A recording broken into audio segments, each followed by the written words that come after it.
रूहिका सौम्या के सर पर गन तानकर कहती है मार दूं या फिर जिंदा छोड़ दूं। अपने बेटे की मौत पर रोने के लिए फिर कौशल की तरफ देखकर कहती हैं तुम्हारे लिए भी सरप्राइज है अंकल जी। इतना कह एक फुटेज दिखाती है जिसमें कुछ लोग कौशल के पूरे परिवार को बंदी बनाए हुए थे। कौशल कहता है ये सब किया है। रूहिका कहती है तुम खाली बैठे थे तो मजा नहीं आ रहा था तो सोचा सौम्या के जैसे तुम्हें भी शोर करने दूं, उसके बाद नाना जी को तोहफा भी तो देना है। कौशल कहता है इसमें उनकी कोई गलती नहीं है, वो सब बेगुनाह है। रूही कहती है सबको मार दो और उन सबको भी नाना जी के पास पार्सल कर दो। कौशल कहता है इसकी सजा तुम्हें मिलेगी।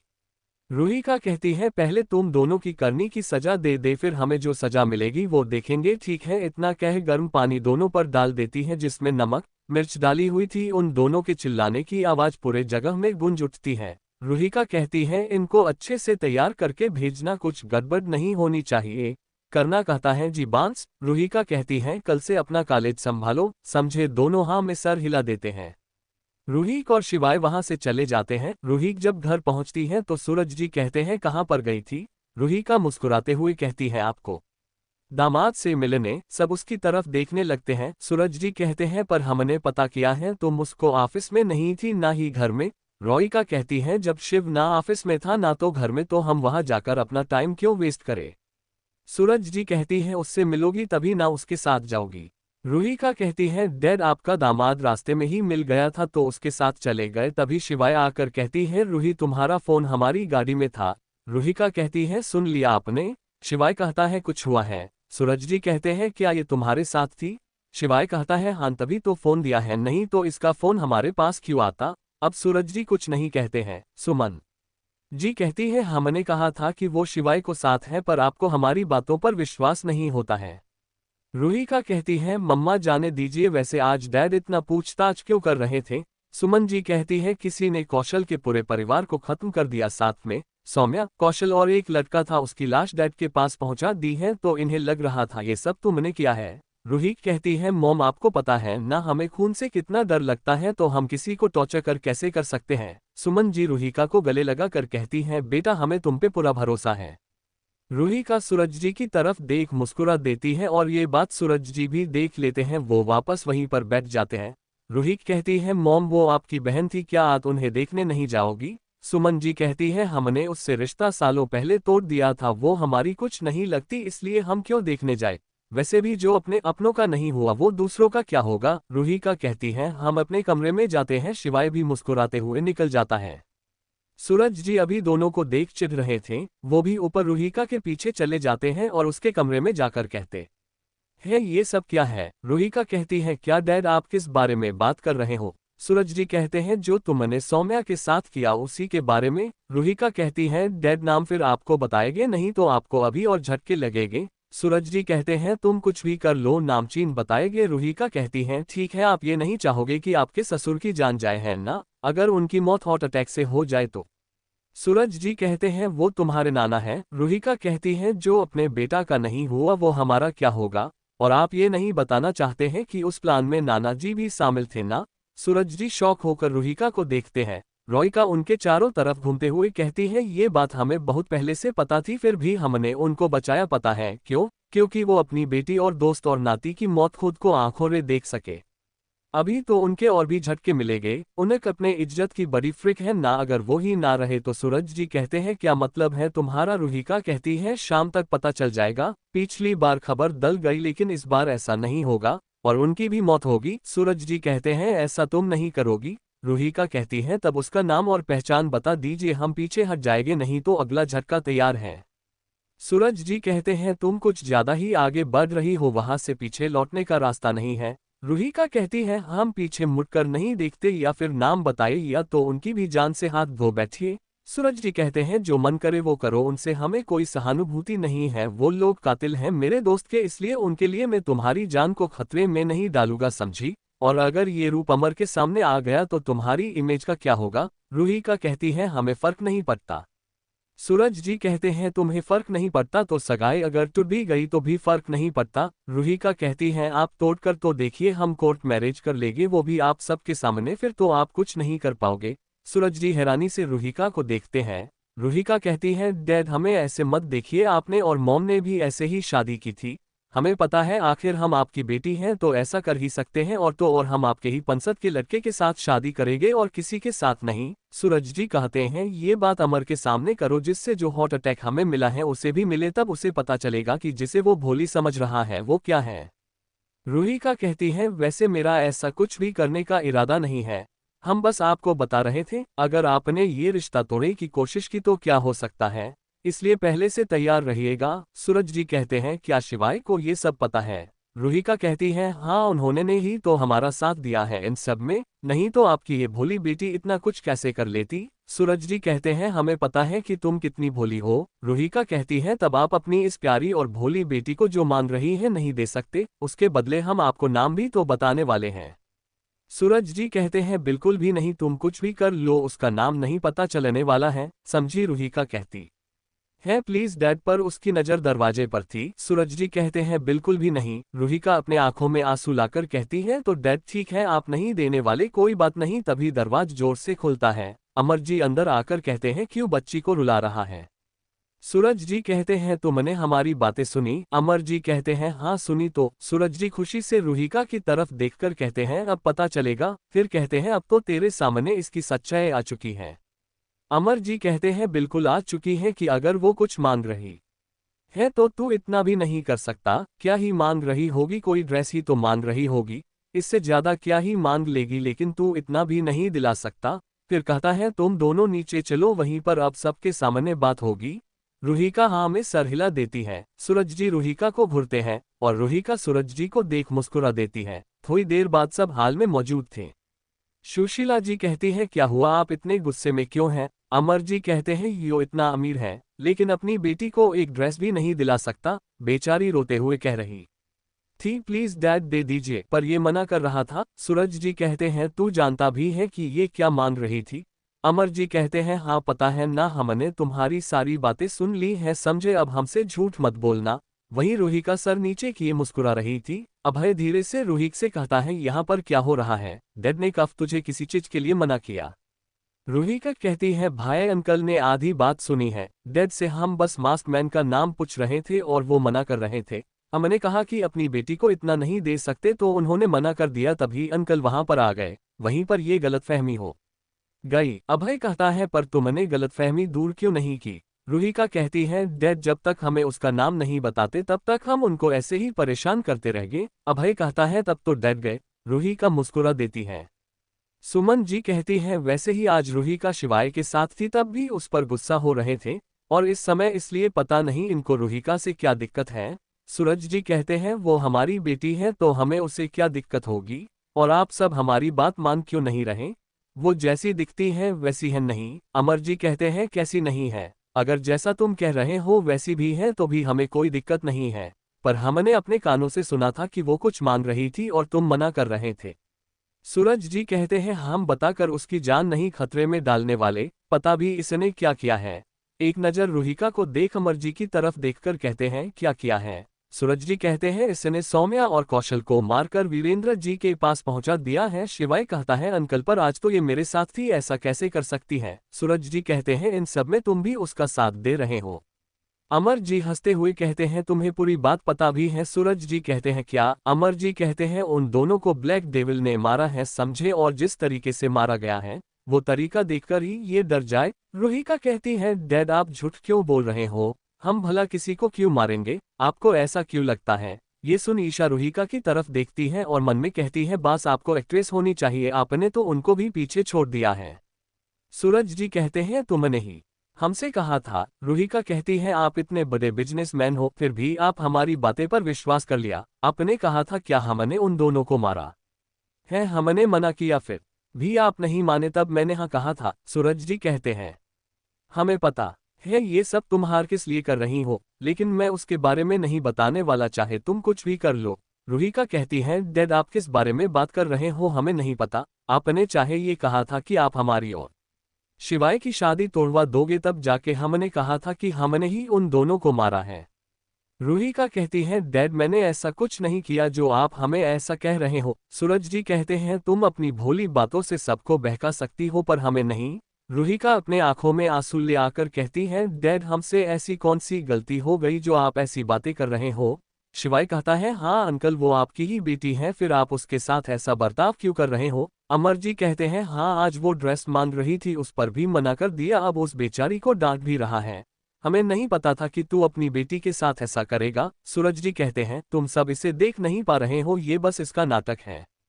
रूहिका कहती है, डैड हम नाटक क्यों करेंगे? हमारे पास नाटक करने का कारण हूँ क्या है? सब उसकी हाँ में हाँ मिलाते हैं। सूरज जी अब अपना आपा खो चुके थे, वो गुस्से में कहते हैं, ताकि हम तुम्हें उस इंसान का नाम बता दें। रूहिका कहती है, किस इंसान का? अमर जी भी कहते हैं, किसका? सूरज जी कहते हैं, उसी का जिसका नाम हम दोनों अपनी जबान पर नहीं आने देना चाहते। रूहिका कहती है, डैड हमें पता ही नहीं आप किस बारे में बात कर रहे हो, और तो और आप पता नहीं किसको उसका उसका कह रहे हो, उसका नाम भी होगा। सूरज जी गुस्से में कहते हैं। आलोक श्रीवास्तव जिसने राज और नीलम को आमने में हाथ है उसी का। रूही मुस्कुरा देती है। अमर जी कहते हैं, ये क्या किया? हमने कहा था कि कभी उसका नाम भी मत लेना। रूही का रोते हुए कहती है, डैड हमें नहीं पता कि ये आलोक श्रीवास्तव कौन है जिसके लिए आप हम पर इल्जाम लगा रहे हो। अब हम यहाँ पर नहीं रह सकते। इतना कह ऊपर अपने कमरे की तरफ जाती है, पर रास्ते में रुककर मुस्कुराते हुए सूरज जी को देखती है, जो शौक हो उसे ही देख रहे थे। रूही का हाथ से बाय का इशारा कर ऊपर भाग जाती है। शिवाय और अभय कहते हैं, हम उसे देखते हैं। वहीं पूरा परिवार अभी भी शौक था। अमर जी कहते हैं, ये तूने क्या किया? पता भी है कितनी बड़ी मुसीबत आ सकती है? सूरज जी कहते हैं, गलती से मेरे मुंह से निकल गया, पर अब उसे पता चल चुका है, पता नहीं क्या करेगी। अमर जी गुस्से में कहते हैं, वो कुछ नहीं करेगी, समझे? सूरज जी कहते हैं, आज भी तुम मेरी बातों पर विश्वास नहीं हो रहा है। देखना जब उसकी सच्चाई तुम्हारे सामने आएगी तब बहुत पछताओगे। सुमन जी कहती है, गलती से उसका नाम आपने लिया और सारा दोष अपनी बेटी पर दे रहे हैं। माना कि वो रास्ता भटक गई थी, लेकिन वो अब सुधर चुकी है, समझे आप? आपने ही तो कहा था कि अब वो सुधर चुकी है, फिर भी आप ही अब उस पर शक कर रहे थे। सूरज जी कहते हैं, वो कभी उस आदित्य के प्यार में पड़ी ही नहीं थी, ना कभी वो उससे मिलने जाती थी। सुमन जी कहती हैं, आप ये क्या कह रहे हैं? सूरज जी कहते हैं, हाँ आपने पता लगवाया था कि आदित्य ने उसे प्रपोज किया था और उसे अपने जाल में फंसाने की कोशिश की, पर रूही ने कभी भी उस पर ध्यान तक नहीं दिया था, ना ही कभी भी हमसे लगकर उससे मिलने गई। यहाँ से उसके लिए लट्टी तो थी, पर कभी आदित्य से मिलने नहीं गई, ना कभी उसके जाल में फंसी थी। वो बस हमें ये दिखा रही थी कि वो उसके जाल में फंस चुकी है, बल्कि वो तो उसको एक नज़र देखा भी नहीं है। रवि जी कहते हैं, भाई साहब ये तो अच्छी बात है ना, तो आप इसमें इतना परेशान क्यों हैं? अमर जी कहते हैं, हाँ तुम्हें इसमें क्या कमी लग रही है? सूरज जी गुस्से से अमर जा घुरते हुए कहते हैं, तुम्हें अब भी उसमें कोई कमी नहीं दिख रही? अब तो हमें पूरा यकीन हो गया है कि तुम एक पागल इंसान हो, पता नहीं इतना बड़ा बिजनेस कैसे संभालते हो। अमर जी कहते हैं, तू इस समय अभी गुस्से में है, हम बाद में बात करेंगे। सूरज जी कहते हैं, क्या मैं गुस्से में नहीं रहूंगा? तुम्हारी वजह से मेरी बेटी की जान खतरे में है, समझे? अब वो उस आलोक के बारे में पता लगाने की पूरी कोशिश करेगी और इसमें उसकी जान को भी खतरा है। इतना कह सर पकड़ बैठा जाते हैं। विक्रम जी कहते हैं, आप झूठ में परेशान हो रहे हो, वो तो खुद अभी बच्ची है, इतना कुछ नहीं कर पाएगी। सूरज जी मुस्कुराते हुए कहते हैं, बच्ची? जिसने सौम्या और कौशल की ये हालत कर दी है वो बच्ची है? सब उनकी बात पर नामे सर हिला देते हैं। सूरज जी कहते हैं, ठीक है, हमारी बातों पर विश्वास नहीं है ना? ठीक है, जब अमृत के डैड की भी यही हालत होगी तो आप जानोगे कि उसने क्या किया है। सुमन जी कहती है, हमें पता है डैड भी इन सब में शामिल है, लेकिन रूही का ये सब क्यों करेगी और किसके लिए? सूरज जी कहते हैं, ये बात हमें भी नहीं पता, पर बहुत जल्दी पता चल जाएगा कि वो ये सब क्यों कर रही है। वहीं ऊपर रूही का यहाँ से जाते ही करण से कहती है, आलोक श्रीवास्तव की पूरी जानकारी चाहिए, खास करके उसके लैब की, क्योंकि अब हमारे पास टाइम बहुत कम है, कभी भी वो उसकी एक्सपेरिमेंट पूरा हो जाएगा, फिर हम किसी को नहीं बचा पाएंगे। ठीक? करण कहता है, यस बास, हम उनकी इन्फॉर्मेशन निकलते हैं। इतना कह कॉल कट कर देती है। रूही का अपना सर पकड़ कहती है, बस कुछ दिन और तुम्हारा खेल खत्म, और तुम्हारे इतने सालों की मेहनत को हम खुद अपने हाथों से बर्बाद करेंगे, जिसके लिए तुमने इतना कुछ किया और इतने लोगों की जान ली है। लेकिन हम धीरे धीरे तुम्हें मुख्य प्यादों को मार रहे हैं, जिससे तुम कमजोर हो सको। हमें पता है कि नाना जी ने जानबूझकर खुद को जहर दिया था ताकि वो कमजोर हो सके और उन पर किसी को शक ना हो सके। रूही का फोन रखती है, तभी दरवाजा खोलने की आवाज आती है। रूही का दरवाजे की तरफ देखती है तो अभय और शिवाय खड़े थे। रूही का कहती है, आप दोनों यहाँ पर? अभय कहता है, हाँ, तुम नीचे से रोते हुए आई थी इसलिए सब परेशान थे। रूही का कहती है, वो भाई बस नाटक था और हमारा काम हो गया। अभय कहता है आखिर आलोक श्रीवास्तव है कौन? शिवाय कहता है वही जिसने सौम्या और कौशल को मारने में मदद की। अभय कहता है उसका नाम जानकर तुम लोग क्या करोगे? शिवाय अंदर से दरवाजा बंद कर कहता है क्योंकि हमें सौम्या के बारे में कुछ अजीब चीजों का भी पता लगा है जिससे आलोक का पता लगना जरूरी है। अभय कहता है यानी अभी खतरा टला नहीं है? रोहिका कहती है भाई अभी तो खतरा आया ही नहीं और आप टलने की बात कर रहे हो। अभय कहता है ये मुसीबत जाएगी कैसे? रोहिका कहती है इसके थोड़ा सा और टालने के लिए नाना जी और नानी जी को मरना होगा, तभी हम कुछ दिनों के लिए खतरा टाल सकते हैं। अभय कहता है नाना जी को हम कैसे भी करके अपनी कैद में कर सकते हैं, पर नानी जी बहुत ज्यादा टाइट सिक्योरिटीज में हैं, तो हम उन तक कैसे पहुंचेंगे? शिवाय कहता है अगर नानी जी की सच्चाई हम अमृत मामा के सामने लेकर आए तो कि वो कोमा में होने का नाटक कर रही हैं। अभय कहता है कैसे? अगर हम ये बात सामने से उनको बताने जाएंगे तो उन लोगों को हम पर शक नहीं हो जाएगा? रूहिका कहती है मेरे पास एक तरीका है। दोनों रूहिका की तरफ देखते हैं। रूहिका मुस्कुराते हुए कहती है अमृता मामी। अभय कहता है वो हमारी बात क्यों सुनेंगी? रूहिका कहती है वो आपकी नहीं बल्कि हमारी बात जरूर सुनेंगी। अभय कहता है मतलब जब तुमने हमें इन लोगों के बारे में बताया था और हम भी इन्हीं लोगों की तलाश कर रहे थे तब हमने विश्वास कर लिया था कि ये दोनों ही हो सकते हैं। पर मामी जी क्यों विश्वास करेगी? रूहिका कहती है क्योंकि वह अपनी बहन के गुनहगारों को सजा देना चाहती है। यहाँ पर हम सबका दुश्मन एक है तो उनको हमारी बात सुननी होगी। अभय कहता है ये सब तुम्हें कैसे पता? रूहिका कहती है भाई बस पता है ना, क्या आप भी डैड की तरह होना चाहते हैं? वैसे भी उनको हम पर और शिवाय पर शक है, और अगर ये पता चले कि सबसे बड़ा मास्टरमाइंड आप हो और आपने ही आदित्य के की सच्चाई सबसे पहले हमें बताई थी और कुछ दिन नाटक करने को कहा था, तब क्या होगा? अभय कहता है अब अपने भाई को धमकी दोगी? रूहिका मुस्कुराकर कहती है भाई हम तो मासूम है, हम क्या किसी को धमकी देंगे? अगर हमारा एक्सीडेंट नहीं हुआ होता तो कब का हमारा प्लान कामयाब हो जाता। अभय मुस्कुरा देता है, कहता है इस मासूम सी बहन की बड़ी शैतान है ये भी हमें पता है। तुम, हम और प्रिया तीनों ने जो प्लान बनाया था वो हम तीनों को पूरा करना होगा। रूहिका कहती है बिल्कुल, प्रिया दी से आखिर आपने ही हमें मिलवाया था। अभय कहता है पर तुम्हें वो दवा कैसे मिली? रूहिका कहती है प्रिया दी को उन लोगों पर शक था इसलिए उन्होंने हमें बताया था, लेकिन ये सिर्फ उनके खून से ही मिल सकता था, पर उनका खून तो मिला नहीं इसलिए उनके भाई का खून मिल गया। अभय कहता है आकाश ठीक तो है? रूही कहती है वो जहां पर है बिल्कुल ठीक है, सही समय आने पर सबके सामने आ जाएंगे, पर अभी इन दोनों को रास्ते से हटाना होगा जिससे वो लोग और कमजोर हो। उसके बाद आलोक की बारी और अंत में उसकी बारी जो इन सबको चला रहा है यानी शेरा। अभय कहता है हाँ, अगर हमें इस मुसीबत से निकलना होगा तो इनको मरना ही होगा क्योंकि ये लोग हमारे लिए बहुत बड़ा खतरा बनते जा रहे हैं। तभी ईशा अंदर आती है। अभय कहता है लो चौथी मेंबर भी आ गई। ईशा मुस्कुरा देती है। ईशा कहती है बस आपके कहने पर हमने शादी तो कर ली, लेकिन आगे का काम कब करना है? रूहिका कहती है अभी डैड पर नजर रखो, वो कोई बहुत बड़ा सच जानते हैं जो किसी को भी पता लगने नहीं देना चाहते, क्योंकि जहां तक हमें पता चला है वो भी राज देशमुख को बहुत अच्छे से जानते थे और इन लोगों का एक ग्रुप था जिसमें ये लोग अपनी बातें करते थे, पर राज देशमुख के मरते हैं ये दोनों वहां से पीछे हट गए, इसलिए इनके पास ज्यादा तो नहीं बल्कि थोड़ी बहुत जानकारी होगी।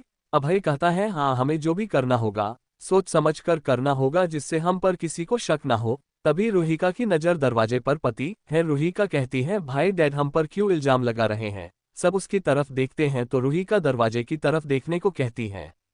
सब उस तरफ देखते हैं तो वहां पर एक परछाई थी। अभय कहता है तुम चिंता मत करो, डैड समझ जाएंगे। शिवाय कहता है तुम चिंता मत करो, हम तुमको अपने साथ अपने घर लेके चले गए, तुमको अंकल के पास नहीं रहने देंगे। ईशा कहती है पर डैड को गलतफहमी हुई है, बस इसके लिए घर छोड़कर जाना सही है। शिवाय कहता है बिल्कुल, हम तुमको आज ही यहाँ से लेके जाएंगे। इतना कह धीरे से दरवाजा खोल देता है तो सूरज जी और अमर जी तुरंत अंदर आ जाते हैं।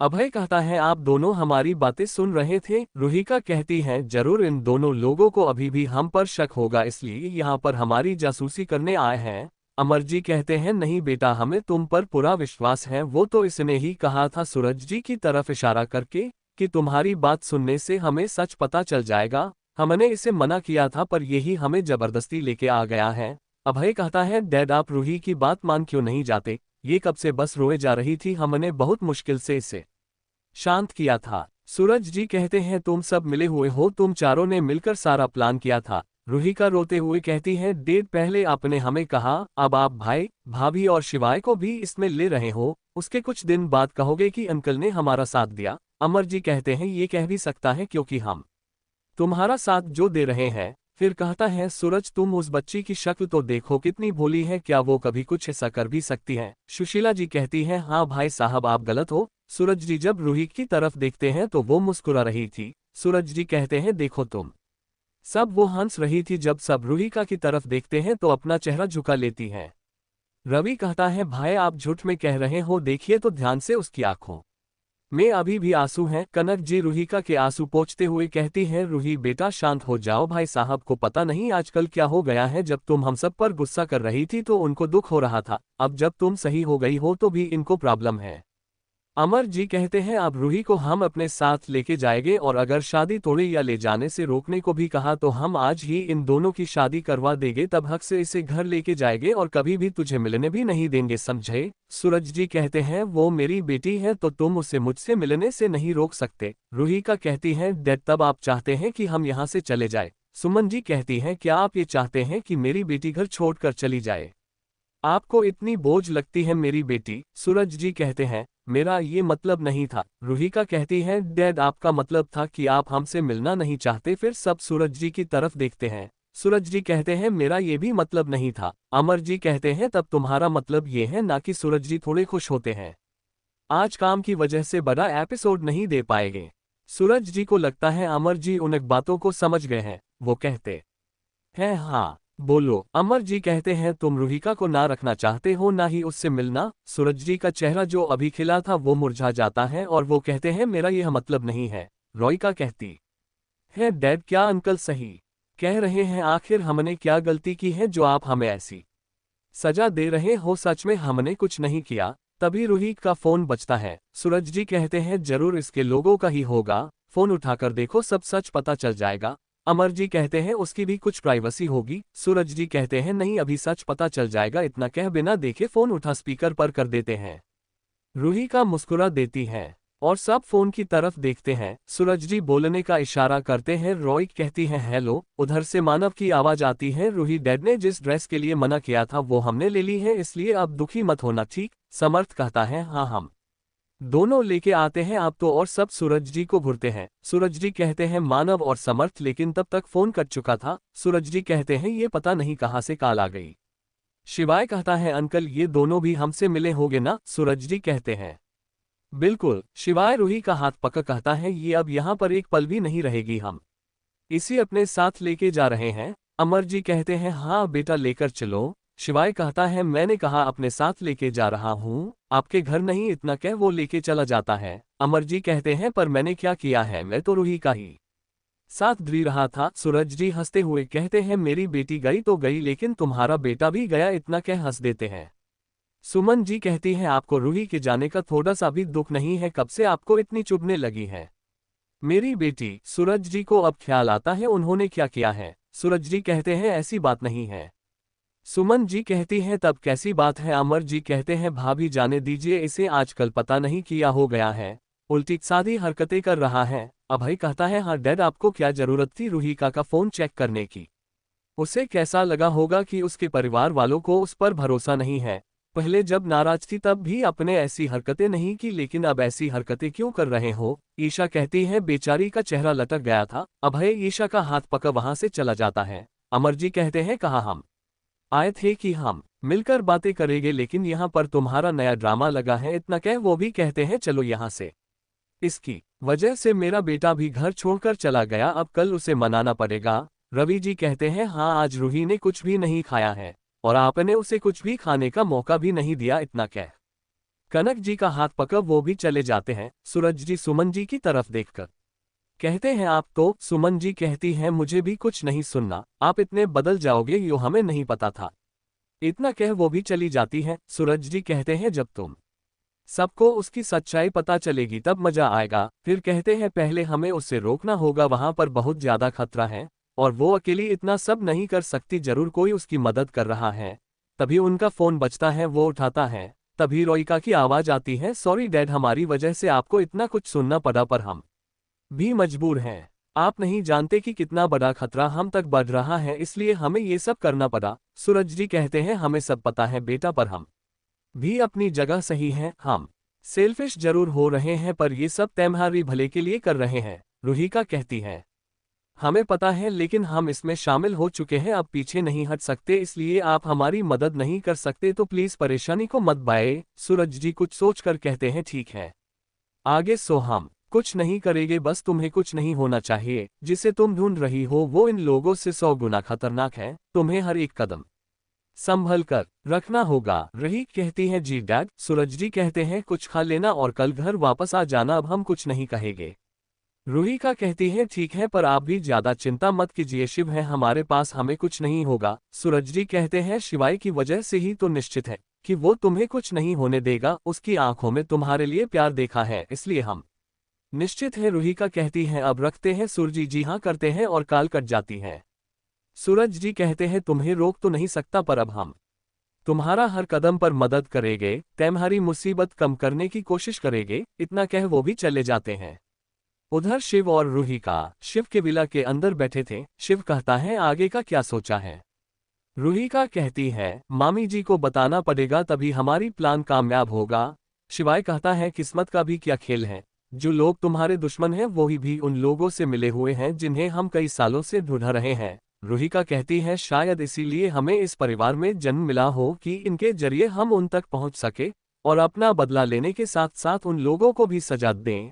शिवाय हाँ में सर हिला देता है। शिवाय कहता है डिनर कर लो, आज कुछ खाया नहीं है। रूही कहती है हाँ इन सबके चक्कर में भूल ही गए थे और डैड ने भी यही कहा था कि हाँ कुछ खा ले। शिवाय उसके सर सहला कर कहता है हमें पता था कि तुम भूल जाओगी। रूही का हाथ हटाकर कहती है आप बार बार हमारे बाल क्यों सहलाते हैं जबकि हम आपसे बड़े हैं। शिवाय कहता है सच में। रूही का कहती है हाँ। शिवाय कहता है इस समय तुम्हारी उम्र क्या है। रूही कहती है 19 के होने वाले हैं। शिवाय कहता है और हम अभी 21 के हैं, तो बड़ा कौन हुआ। रुहिका कहती है पर पहले तो बड़े थे ना, तब भी आप बाल सहलाते थे। शिवाय कहता है तब भी बच्ची थी और आज भी हो। रुहिका कहती है हम बच्ची नहीं है समझे। शिवाय कहता है लेकिन हरकतें तो वही है। रुही कहती है मेरी हरकतें बिल्कुल बच्चों वाली नहीं है, आप ही हो जो हमेशा मेरे बालों के पीछे पड़े रहते हो। शिवाय फिर से उसके बाल सहला देता है और कहता है गुस्सा मत हो, मैं मजाक कर रहा था बस। रूही कहती है ये मजाक था, इतना सीरियस फेस बनाकर कोई मजाक करता है। शिवाय मुस्कुरा देता है। दोनों डिनर कर कमरे में बैठे थे। रूहिका कहती है वैसे शिव आपने हमें पहचाना कैसे, क्योंकि वहां से आए में 2 साल हो गए थे। शिवाय कहता है हमने तब भी कहा था कि तुम कहीं भी किसी भी रूप में रहो हम पहचान लेंगे, इसलिए पहचान लिया। रूही कहती है नहीं हमें जानना है। शिवाय कहता है जब तुम्हें इस बार पहली बार देखा था तभी लगा कि तुम ही हो, पर चेहरा देख कंफ्यूज था, लेकिन जैसे जैसे तुम्हारे हरकतें देखता है पहचान गया। सबसे ज्यादा सुरुचि से नफरत से बात करना उससे हम और पहचान गए थे कि ये तुम ही, क्योंकि किसी के दिल में इतनी नफरत नहीं हो सकती जितनी तुमने उससे बात की थी। रूहिका कहती है आप इतने अच्छे से हमें जानते हो कि हमें पहचान गए। शिवाय कहता है हाँ क्योंकि तुमसे बहुत ज्यादा प्यार करता हूँ। रूहिका कहती है अगर हम वापस नहीं आए होते तो। शिवाय कहता है चौहान फैमिली को बर्बाद कर शायद खुद कर खत्म कर लेता या फिर हमेशा पूरी जिंदगी तुम्हारी याद में बिता देता, लेकिन कभी किसी और को अपने जीवन में नहीं आने देता। रूहिका मुस्कुराते हुए कहती है आप सच में बहुत क्यूट हो। शिवाय कहता है कोई काम है। रूहिका कहती है बिल्कुल भी नहीं, क्या हम आपको क्यूट नहीं कह सकते। शिवाय कहता है जब भी तुम ऐसे बात करती हो तब कुछ शरारत करनी होती है या फिर कुछ काम होता है। रूहिका कहती है हाय आप हमें कितनी अच्छी तरह से जानते हो। शिवाय उसके बाल सहलाकर कहता है अब बोलो किसके साथ क्या करने वाली हो। रूहिका कहती है हम नाना जी की शादी करवाने वाले हैं। शिवाय कहता है मतलब। रूहिका कहती है आप बस नाना जी की फोटो और एक लड़की की फोटो एडिट करके कल हमें दे दीजिएगा, हम मामी के साथ नानी के साथ मिलने जा रहे हो तो उसको दिखाना है। शिवाय कहता है यानी नानी जी को सच्चाई ऐसे सबके सामने लेकर आओगी। रूहिका कहती है अब जब प्रिया से रूहिका बन गए हैं तो रूहिका और प्रिया की हरकतें तो एक होंगी ना, वैसे भी बहुत दिन हो गए हैं कुछ किए। शिवाय कहता है क्या ये प्लान काम करेगा। रूहिका कहती है बिल्कुल, कोई किसी को भी बांट सकता है पर पति को नहीं, चाहे भी अपने जीवन को किसी भी उम्र में कोई ना हो, इसलिए हम यही करेंगे। शिवाय कहता है क्या तुम हमें बांट सकोगी। रूही कहती है सोचिएगा भी मत, नहीं तो आपके हाथ पैर दोनों तोड़ देंगे समझे। उस लड़की को खुद अपने हाथों से मारेंगे और आपसे प्यार करते हैं ना, इसलिए ज्यादा कुछ नहीं, हाथ पैर तोड़कर अपने पास रख लेंगे, समझे? हम कमजोर नहीं है जो ऐसे ही जाने देंगे। शिवाय कहता है ये ज्यादा नहीं है। रुहिका कहती है तब क्या उसके साथ आपको भी मारेंगे जिससे आप दूसरी दुनिया में साथ रह सको? तो हम बिल्कुल भी ऐसा नहीं होने देंगे, समझे आप? वैसे सबसे पहले आपकी आंखें निकालेंगे जिससे आप किसी और को देखा है। वैसे हमें यकीन है कि आप ऐसा कुछ भी नहीं करोगे जिससे हमें दुख हो, फिर भी बता दिया ताकि आप सोचने भी डरे, समझे? शिवाय कहता है इसकी जरूरत नहीं है, मैं किसी को भी हमारे बीच नहीं आने दूंगा जिससे तुम्हें इतनी मेहनत ना करनी पड़े। रुहिका शिवाय के कंधे को थपथपाते हुए कहती है शाबाश, ऐसा ही होना चाहिए।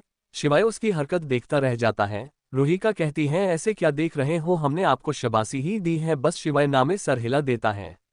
अगले दिन रुहिका और अमृता जी एक गाड़ी में बैठी थी। अमृता जी कहती है कोई अपने ही बेटे के साथ ऐसा कैसे कर सकता है? रुहिका कहती है वो भी मुझे भी नहीं समझ में आया, जबकि सौम्या को भी अपने बेटे आदित्य से प्यार था पर नानी जी को तो बिल्कुल भी नहीं है।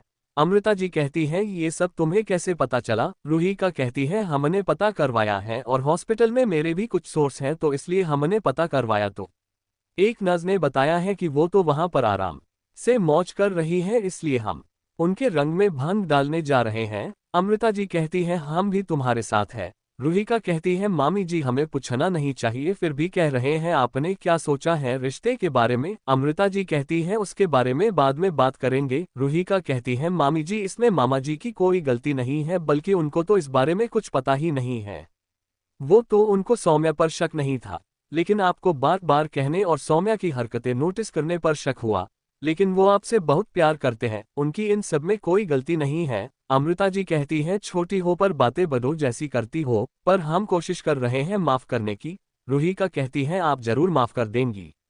दोनों नानी जी के वार्ड में बैठी थी। अमृता जी नर्स से पूछती हैं कि अब इनकी हालत कैसी है? नर्स कहती है मैम इनको बचाना मुश्किल है और शायद ही कभी ये कोमा से बाहर आए।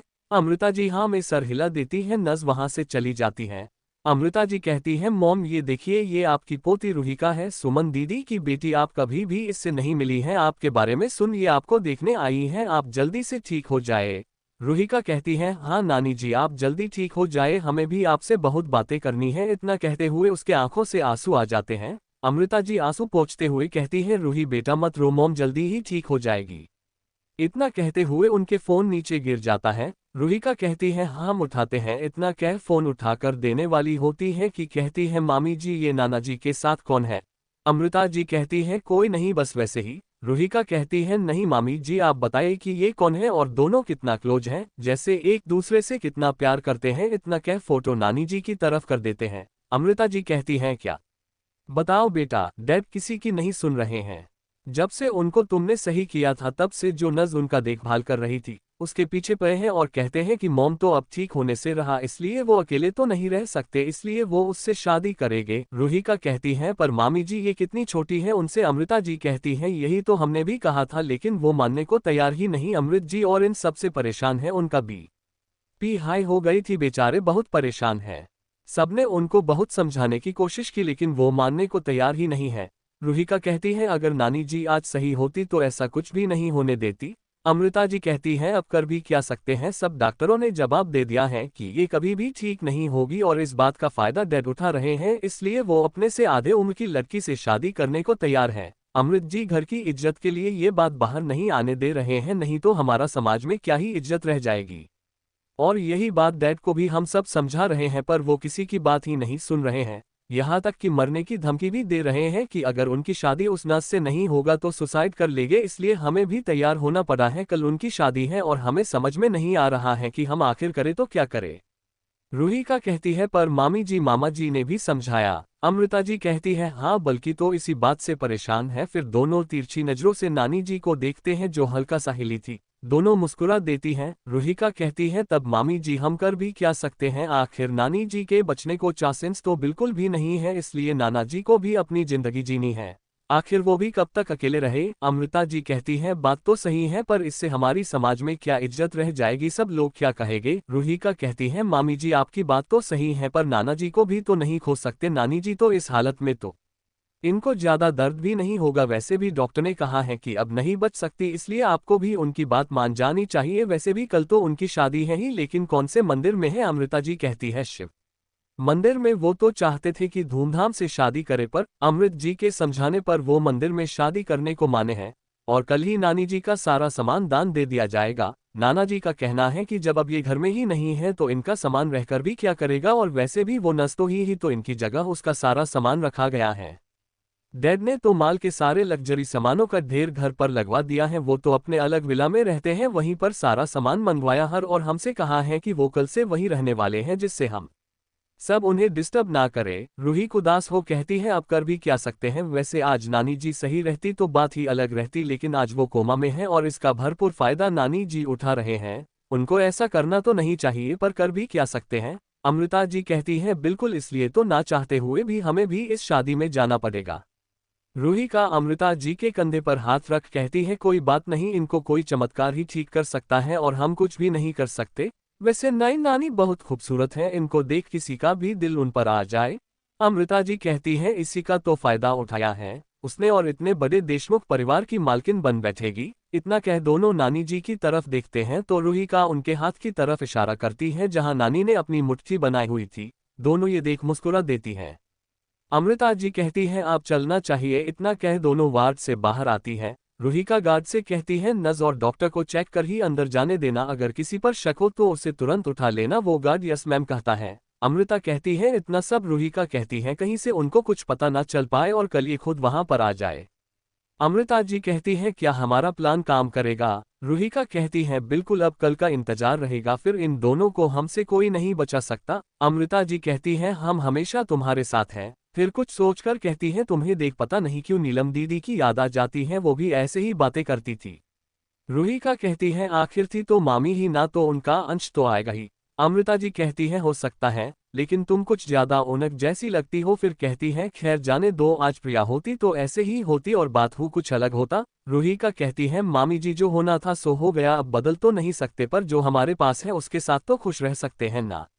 अमृता जी कहती है सही कह रही हो बेटा, शायद उनका हमसे बिछना ही लिखा था, तभी तो खुद के माँ बाप ही उनके दुश्मन बन बैठे। हमें तो कभी कभी विश्वास ही नहीं होता कि कोई अपने बेटे के साथ ऐसा कैसे कर सकता है कि उसकी जान ही ले ले। रूहिका कहती है मामी जी इस दुनिया में कुछ भी हो सकता है, वैसे हमें कल की तैयारी भी करनी है। अमृता जी कहती है हाँ कल जो बड़ा धमाका होने वाला है। रूहिका कहती है हमने हॉस्पिटल का नेटवर्क भी कटवा दिया है कल तक, जिससे अगर इनके पास फोन या कोई भी चीज हो वो काम ना करे। अमृता जी कहती हैं ये बढ़िया किया। अगले दिन देशमुख, ओबरॉय और दीवान तीनों फैमिली एक साथ मंदिर में थे। शिवाय रूहिका से कहता है हॉस्पिटल से निकल चुकी है। अभय कहता है हम उनको वहीं से उठवा सकते थे, फिर मंदिर क्यों बुलाया है, और ये भी किस चीज के लिए? नाना जी की शादी के लिए। ईशा कहती है उनकी सच्चाई सबके सामने लेकर जो आना है, क्योंकि दोनों ने मिलकर बहुत सबको धोखा दिया है, इसलिए सबके सामने जब उनकी सच्चाई आएगी तब ना मजा आएगा। रूहिका कहती है बिल्कुल सही। अभय कहता है पर मामी जी मानी कैसे, क्योंकि हमें भी पता है कि उनको कुछ राज है जो वो किसी को नहीं बताती, पर वो तुम्हारा साथ देने को कैसे मान गई? रूहिका कहती है भाई इसके बारे में मत सोचिए, इस बात पर ध्यान दीजिए कि हमारा काम तो हो रहा है। हम एक एक करके उस शेरा के हर मोहरे को मार रहे हैं, नहीं तो उसके सीधे सामने जाकर मारना इम्पॉसिबल था। अभय कहता है बात तो सही है। शिवाय कहता है हाँ हमें वो केमिकल बनाने से रोकना है, नहीं तो वो जो चाहता है वो होगा, इसलिए हमें उसे रोकना ही होगा। तभी अमृत जी कहते हैं आरती होने वाली है, तुम बच्चों वहां पर क्या कर रहे हो, इधर आओ। चोरों उस तरफ बढ़ जाते हैं। समर्थ कहता है रूही आजकल तुम हमसे ज्यादा बात भी नहीं करती, सिर्फ बड़े भाई के साथ ही रहती हो। मानव कहता है बिल्कुल जैसे हमें भूल गई हो। रूही का मुस्कुराते हुए कहता है मैं अपने दोनों प्यारे भाई को कैसे भूल सकती हूँ, आप ही दोनों तो हो जो मेरी हर बात मानते हो। अभय कहता है मैं भी हूँ। रूही का कहती है हाँ मेरे तीनों भाई बहुत बढ़िया हैं। हमने रिबर्थ प्रिंसेस परिधि का सीजन 2 भी उसी में स्टार्ट किया है। सब बातें कर ही रहे थे कि तभी एक औरत आकर कहती है ये शादी नहीं हो सकती। जब सब पीछे देखते हैं तो नानी जी खड़ी थी। अमृत जी कहते हैं माँ आप यहाँ पर, इतना कहते हुए उनके गले लग जाते हैं। नानी जी कहती है अमृत तुम्हारे डैड कहाँ पर हैं? तभी नाना जी चेहरे पर खुशी ले लेकिन मन में गुस्सा लिए कहते हैं संध्या तुम ठीक हो चुकी हो, हम आज बहुत खुश हैं। संध्या जी बिना सुने कहती है वो कहाँ है, आप सबने उसे छुपा कर रखा है ना? वहीं रूहिका और अमृता जी सर नीचे किए हंस रही थी। अमृत जी कहते हैं किसे? संध्या जी कहती है वही जिसके लिए तुम सब यहाँ पर आए हो। सूरज जी कहते हैं पर हम तो यहाँ पर पूजा के लिए आए हैं। अमृता ने डैड के ठीक होने का मन्नत मांगी थी, वही पूरी करने आए हैं। नाना जी कहते हैं हाँ हम सब बस पूजा के लिए आए हैं। नानी जी कहती हैं सब लोग झूठ बोल रहे हैं। सुमन जी कहती है मॉम कोई भी झूठ क्यों बोलेगा। संध्या जी कहती है क्योंकि सुजीत जी आज शादी करने आए थे, वो भी अपने से आधी उम्र की लड़की से। रूहिका कहती है यहाँ पर किसी की शादी है और हमें किसी ने बताया भी नहीं। अमृता जी कहती है बेटा किसी की भी शादी नहीं है, माँ जी को कोई गलतफहमी हुई होगी। संध्या जी कहती है अमृता तुम ही बताओ कि आज सुजीत की शादी है ना। अमृता जी कहती है नहीं माँ आज किसी की शादी नहीं, और वैसे भी डैड आपसे बहुत प्यार करते हैं, वो आपके सिवा किसी और की तरफ देख भी नहीं सकते तो शादी क्या करेंगे। सुशीला जी कहती हैं आंटी आप तो बिल्कुल ठीक लग रही हैं, ऐसा तो लग ही नहीं रहा है कि आप बीमार हैं। अमर जी कहते हैं हाँ आपने अकेले इतनी सीढ़ियां चढ़कर ऊपर आई हैं, जबकि अमृत ने कहा था कांके बचने के चांसेस भी बहुत कम है। अमृत जी कहते हैं हाँ मोम आप इतनी जल्दी इतनी ज्यादा ठीक कैसे हो गए। सबके यूं ऐसे सवाल करने से दोनों हडलडा जाते हैं। नाना जी कहते हैं बातें छोड़ो अब ये ठीक हो चुकी है, इतना ही काफी है। रूहिका कहती है नाना जी आप बिल्कुल सही कहा, वैसे भी नानी जी बिल्कुल बीमार भी नहीं लग रही हैं, तो इस बार को जाने ही देते हैं। वैसे नानी जी आपने ऐसी कौन सी दवा खाई है कि आप इतनी खूबसूरत लग रही हैं। अमृता जी कहती है रूही बिल्कुल सही कह रही है कि आपकी ऐसी कौन सी दवा हो गई कि एक दिन में आप इतनी फिट हो गई जो इतनी सीढ़ियां चढ़ ऊपर भी आ गई। अब तक जो सब भूल चुके थे सबको फिर अपना सवाल याद आ गया था। संध्या जी अपना सर पकड़ कहती है हमें चक्कर आ रहा है, इतना कह गिरने वाली होती है कि अमृत जी उन्हें संभाल लेते हैं। सुजीत जी कहते हैं चलो घर चलकर बातें करते हैं, वैसे भी संध्या की तबीयत खराब हो गई है। सबको उनकी बात सही लगती है। तभी रूहिका कहती है सांप नानी जी के पैर के पास सांप है, इतना कह शिवाय के पीछे हो जाती है। ये सुन नानी जी जल्दी से कहती है कहाँ है सांप, इतना कह जल्दी से वहां से भागती है। अभय कहता है रूही डरो मत, वो तो बस रस्सी है। रूहिका कहती है नहीं भाई सांप है। मानव रस्सी पकड़ कहता है देखो रस्सी है सांप नहीं। रूही कहती है हम तो डर गए थे। ईशा कहती है हम भी डर गए थे कि सांप कहाँ से आ गया। अमृता जी कहती है माँ आप तो बिल्कुल ठीक हो गई, जैसे आपको कुछ हुआ ही ना हो। अमृत जी कहते हैं माँ क्या आप अब तक नाटक कर रही थी, शायद आपकी बीमारी भी नाटक थी। संध्या जी कहती है ऐसी बात नहीं है, बस मैं डर गई थी। वीरेंद्र जी कहते हैं हाँ ये डर गई थी इसलिए ऐसा किया, नहीं तो अभी उठी हैं तो इनमें इतनी ताकत कहाँ से आएगी। अमृता जी कहती है इनको देख तो नहीं लग रहा कि इनकी तबीयत खराब भी थी। आप दोनों को हम पागल लगते हैं जो आप हमें पागल बना रहे हो। इतना कह अपने बैग से कुछ पेपर निकाल अमृत जी को देते हुए कहती है ये देखिए अपने मॉम डैड का सच्चाई जो कब से आपको धोखा दे रहे थे। इतना कह पेपर अमृत जी को दे देती है। वीरेंद्र जी कहते हैं ऐसी बात नहीं, हमने कभी धोखा नहीं दिया है। अमृत जी पेपर जैसे जैसे देख रहे थे उनको खुद पर ही गुस्सा आ रहा था। कुछ देर बाद अमृत जी कहते हैं हमें आप दोनों से ऐसी उम्मीद बिल्कुल भी नहीं थी। संध्या जी कहती है बेटा हमने कुछ नहीं किया, ये सारे पेपर झूठे हैं। रूहिका कहती है नानी जी आप इतना यकीन से कैसे कह सकती हैं कि ये पेपर झूठे हैं, जबकि मामी जी ने खुद सारे सबूत इकट्ठा किए हैं। वीरेंद्र जी कहते हैं हमने कुछ किया ही नहीं तो सबूत कहाँ से आएंगे। अमृत जी कहते हैं तब क्या ये सारे पेपर झूठे ही अनजाने आपके सारे गुनाहों के सबूत हैं। कैसे आप उन सब से मिलकर हमें धोखा दे रहे थे, आपकी ही वजह से भाई और भाभी हमसे दूर हो गए, इसकी वजह भी आप दोनों ही हो। क्या ये सब गलत है? ये सुन दोनों डर जाते हैं। अमृता जी कहती है हमने सालों की मेहनत के बाद इतने सारे सबूत इकट्ठा किए हैं और जो आप दोनों बीमारी का नाटक कर रहे थे वो भी पता है। संध्या कहती है हमने नाटक नहीं किया है। रूहिका कहती है वहाँ की नज़ ने हमें खुद सब बताया है, कैसे आप वहाँ पर मौत से रह रही थी और यहाँ पर सब आप दोनों के लिए परेशान थे। अमृता जी कहती है आपने जो जो किया है वो सारे सबूत अब हमारे पास हैं, इसलिए हम आपसे सारे रिश्ते तोड़ते हैं। संध्या जी कहती है ये सारे सबूत झूठे हैं। अमृता जी कहता है क्यों झूठे हैं, मैंने खुद इतनी सालों की मेहनत के बाद इकट्ठा किए हैं तो झूठे कैसे हो सकते हैं। संध्या जी कहती है तुमने झूठे सबूत इकट्ठा किए हैं। अमृता जी कहती है बिल्कुल भी नहीं, वैसे आपको ऐसा क्यों लगता है कि ये सारे सबूत झूठे हैं, जबकि अमृत जी ने भी इसे सच मान लिया है। संध्या जी गुस्से से कहती है क्योंकि हमने कोई सबूत छोड़े ही नहीं थे जिससे ये पता चल सके कि जो भी हुआ है उसमें हमारा हाथ है, समझी, इसलिए जो भी तुम्हारे पास सबूत है वो सब झूठे हैं। वीरेंद्र जी कहते हैं बिल्कुल सही, ये नकली है, सबूत देकर बस पागल बना रही हो। इतना कह अमृत जी के हाथों से पेपर लेकर देखती है तो वो बस कुछ काम के पेपर थे। संध्या जी कहती है ये क्या मजाक है, इनमें तो कुछ भी ऐसा नहीं है जो ये साबित कर सके कि हमने राज और नीलम को मारा है या फिर और सब किया है। अमृत जी कहते हैं यानी सच में आपने ये सब किया है।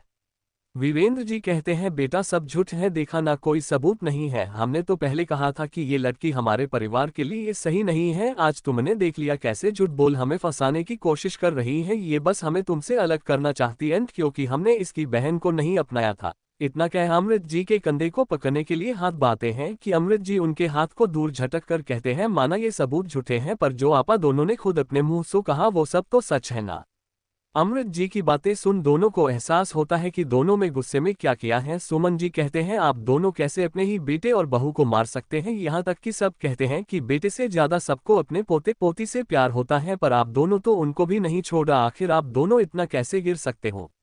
संध्या जी कहती है चलो जब अब सच्चाई बाहर आ गई है तो सुनो, ये सब हम पूरी दुनिया पर राज करने के लिए कर रहे थे, लेकिन बस थोड़ी दिन और उसके बाद हमारा मकसद पूरा होगा, समझे। वीरेंद्र कहता है बिल्कुल, ये रिश्ते तो बस मोह माया है, बस पैसे और पावर ही असली चीज है, समझे। हम तो चाहते थे कि राज भी हमारा साथ दे पर उसे तो अच्छाई का भूत सवार था, तो हमने सोचा कि कोई भी अपनी बीबी की बात नहीं टाल सकता, पर उसकी बीबी तो उससे भी ज्यादा अच्छाई की मूरत निकली, इसलिए हमने सौम्या को उसके पास भेजा था कि उसकी बनाई दवा को हमारे पास लेके आए। उसके चक्कर में उसने उन दोनों को मार दिया और उसके दोनों बच्चों को उन लालची लोगों के बीच छोड़ दिया। यही एक गलती कर दी, नहीं तो आज उसके दोनों बच्चे जिंदा होते और वो दवा भी हमारी होती। साथ ही साथ जो चीज हमारे पास है अगर दोनों मिल जाए तो हम दुनिया पर राज करेंगे।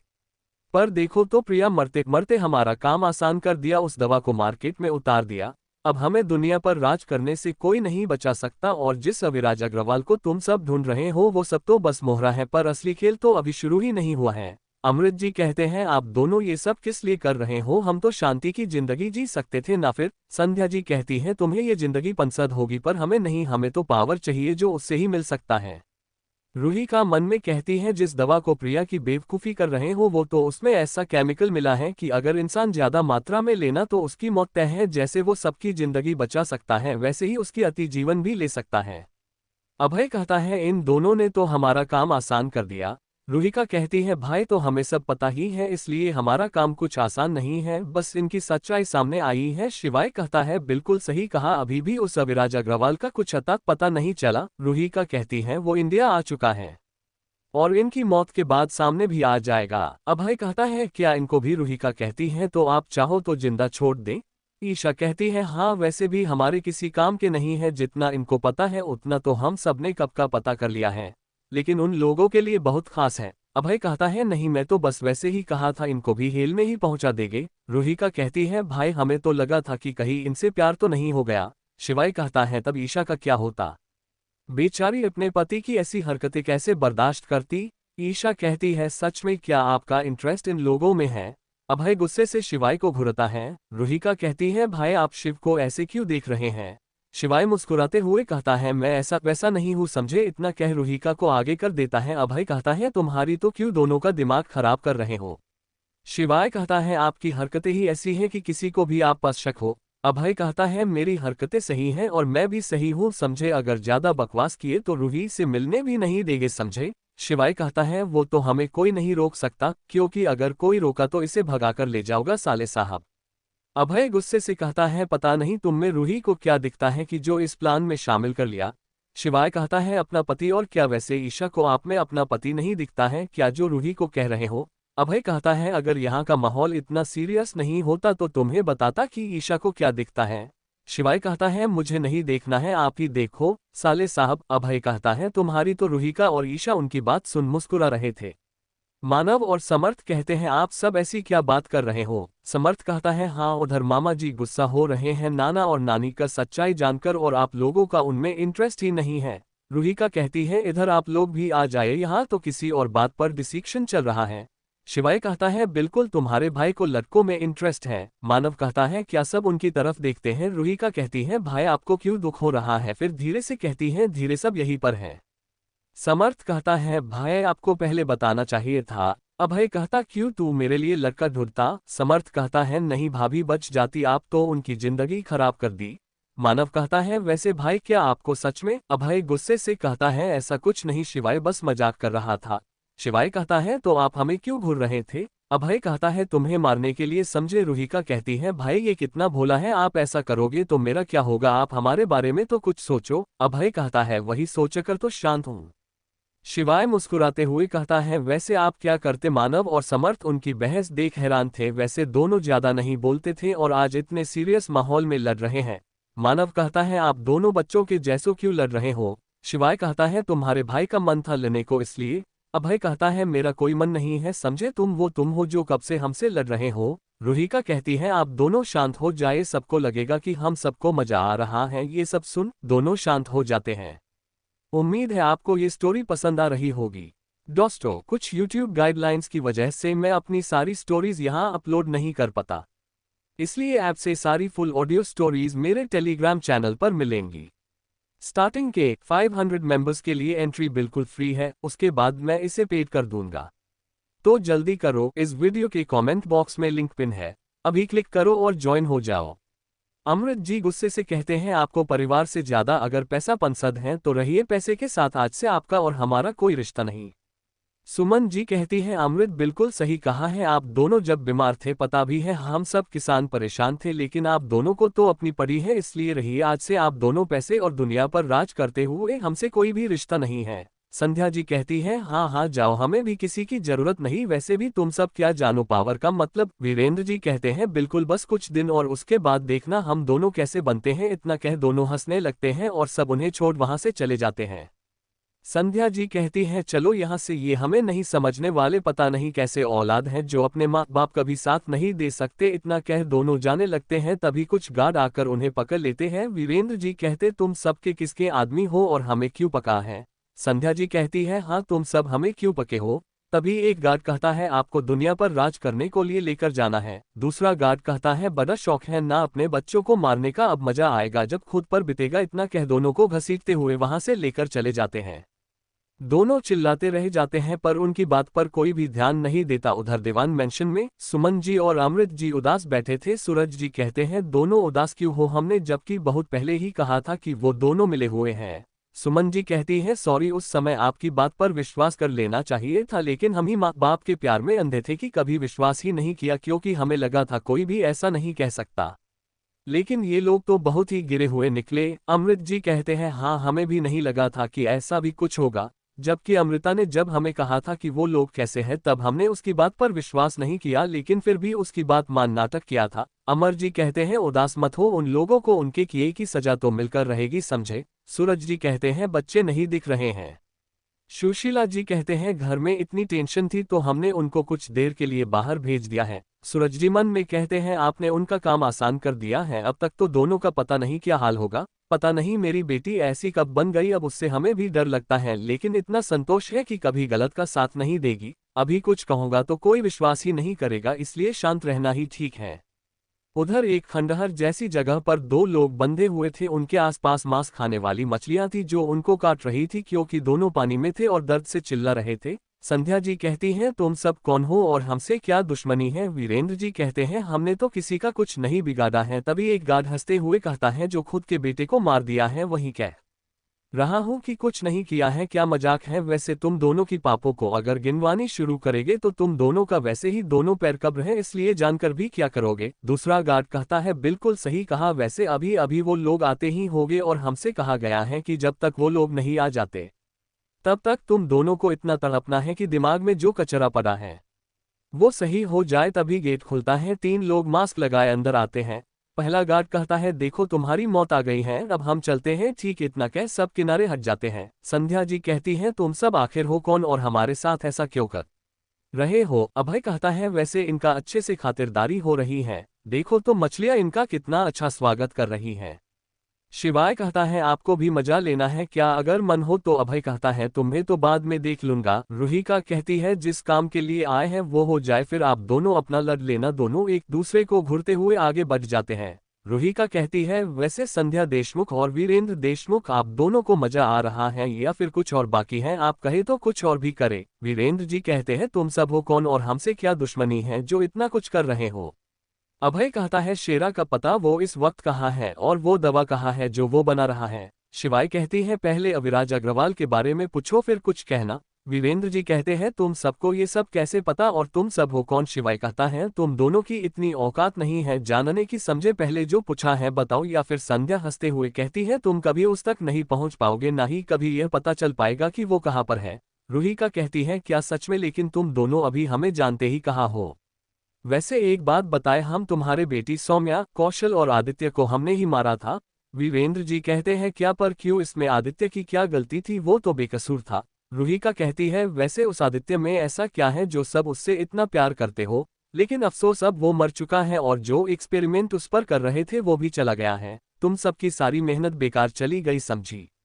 वीरेंद्र जी कहते हैं तुम तीनों हो कौन जिसको हमारे बारे में इतना पता है। रूहिका कहती है मिस्टर वीरेंद्र देशमुख, ये इच्छा तो पूरी होने से रही, वैसे भी अगर कोई और भी इच्छा होती तो वो भी कभी पूरी नहीं करती समझे, इसलिए निश्चित होकर मरने का इंतजार करो। अभय कहता है तुम दोनों को बड़ा शौक है ना इंसानियत के खिलाफ काम करने का, तो करो। संध्या जी कहती है और तुम सब क्या कर रहे हो, किसी को मरना भी तो इंसानियत के खिलाफ ही तो है, जो हम कर रहे थे वही तुम भी कर रहे हो। शिवाय कहता है हम में और तुम सबके बहुत अंतर है, हम सब ये तुम सबसे सबको बचाने के लिए कर रहे हैं और तुम सब बस अपने फायदे के लिए कर रहे हो समझे। वैसे भी हम तुम्हें क्यों बता रहे हैं ये सब, अभय कहता है बिल्कुल। फिर गार्ड से कहता है इनको और तड़पाओ जब तक मर नहीं जाते, आखिर इन्हें भी तो पता चले कि दर्द और मौत कैसी होती है। इतना कह तीनों वहां से चले जाते हैं। तभी गार्ड और मछलियों को छोड़ देते हैं, जो उनको मार तो नहीं रही थी पर उनके काटने से उन दोनों को असहनीय दर्द हो रहा था। वीरेंद्र जी कहते हैं देख लेना, जब उसको सब पता चलेगा तब तुम सबको छोड़ेगा नहीं। संध्या जी कहती हैं वो हमें बचाने जरूर आएगा। एक गार्ड हंसते हुए कहता है ये जगह ऐसी जगह बनी है जहां पर कोई सोच भी नहीं सकता समझे, और अगर कोई इस जगह तक आ भी गया तो तब तक तुम दोनों की हड्डियां भी नहीं मिलने वाली समझे। वीरेंद्र कहता है तुम सब पैसे के लिए काम करते हो ना, हम तुम्हें बहुत पैसा देंगे, जितना ये लोग देते हैं उससे 10 गुना ज्यादा हमें छोड़ दो। दूसरा गार्ड कहता है क्या सच में। संध्या जी जल्दी से कहती है बिल्कुल, हम अभी तुम्हें पैसों ट्रांसफर कर देंगे, बस तुम्हें हमें जाने देना होगा। तीसरा गार्ड हंसते हुए कहता है तब करो अभी पैसे ट्रांसफर। वीरेंद्र जी कहते हैं पहले हमें छोड़ो तब ना करेंगे।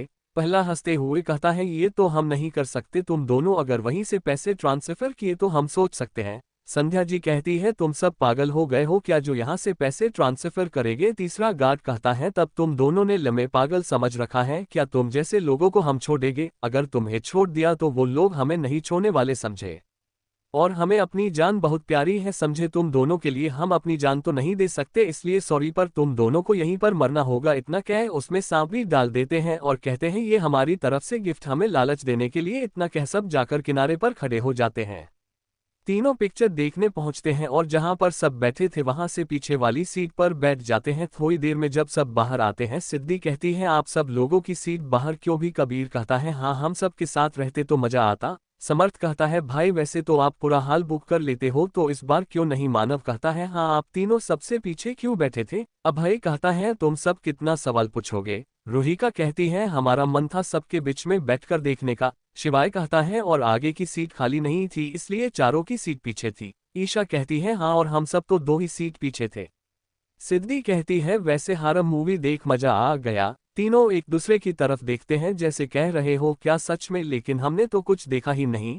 कबीर कहता है आप तीनों एक दूसरे की तरफ क्यों देख रही हो। ईशा कहती है क्योंकि तीनों बीच में ही हो गए थे इसलिए इनको पिक्चर के बारे में कुछ भी पता नहीं है। ये सुन सब तीनों को देखने लगते हैं। मानव कहता है रूही तुझे तो पिक्चर देखना कितना पसंद है न, और तू कभी सोती नहीं जब तक पूरी पिक्चर खत्म नहीं हो जाती। फिर समर्थ कहता है हाँ इन दोनों का तो समझ में आता है पर तू तो नहीं सोती है। रूहिका कहती है भाई हाँ हमें पंसद है और नहीं सोते, पर हमारे अगल बगल में दोनों सो रहे थे इसलिए इन दोनों को देख हमें भी नींद आ गई बस। ईशा कहती है हमें अभी इन तीनों को देख नींद आ रही थी इसलिए हमें भी कुछ समझ में नहीं आया। सिद्धि कहती है अच्छा हुआ तब तो ये लोग हमारे पास नहीं थे, नहीं तो हम भी सो जाते। इतना कह सब हंस देते हैं।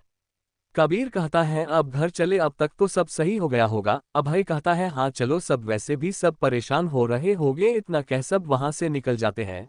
रूहिका मन में कहती है बच गए, नहीं तो पता नहीं क्या क्या जवाब देना पड़ता इनको। थोड़ी देर में सब घर पहुंच चुके थे। सूरज जी उनको देखते हुए मन में कहते हैं लगता है दोनों इनके कब्जे में है या फिर सीधे ऊपर। इतना कह उनकी तरफ देखते हैं जो हंसते हुए अंदर आ रहे थे। सूरज जी ऊपर की तरफ देखकर कहते हैं भगवान जी आपको हम ही मिले थे, ऐसी औलाद देने के लिए एक कम था कि बेटी भी वैसी ही निकली। हमें रूही को अभय के भरोसे छोड़ना ही नहीं चाहिए था, मेरी भोली सी बेटी को बिगा दिया है।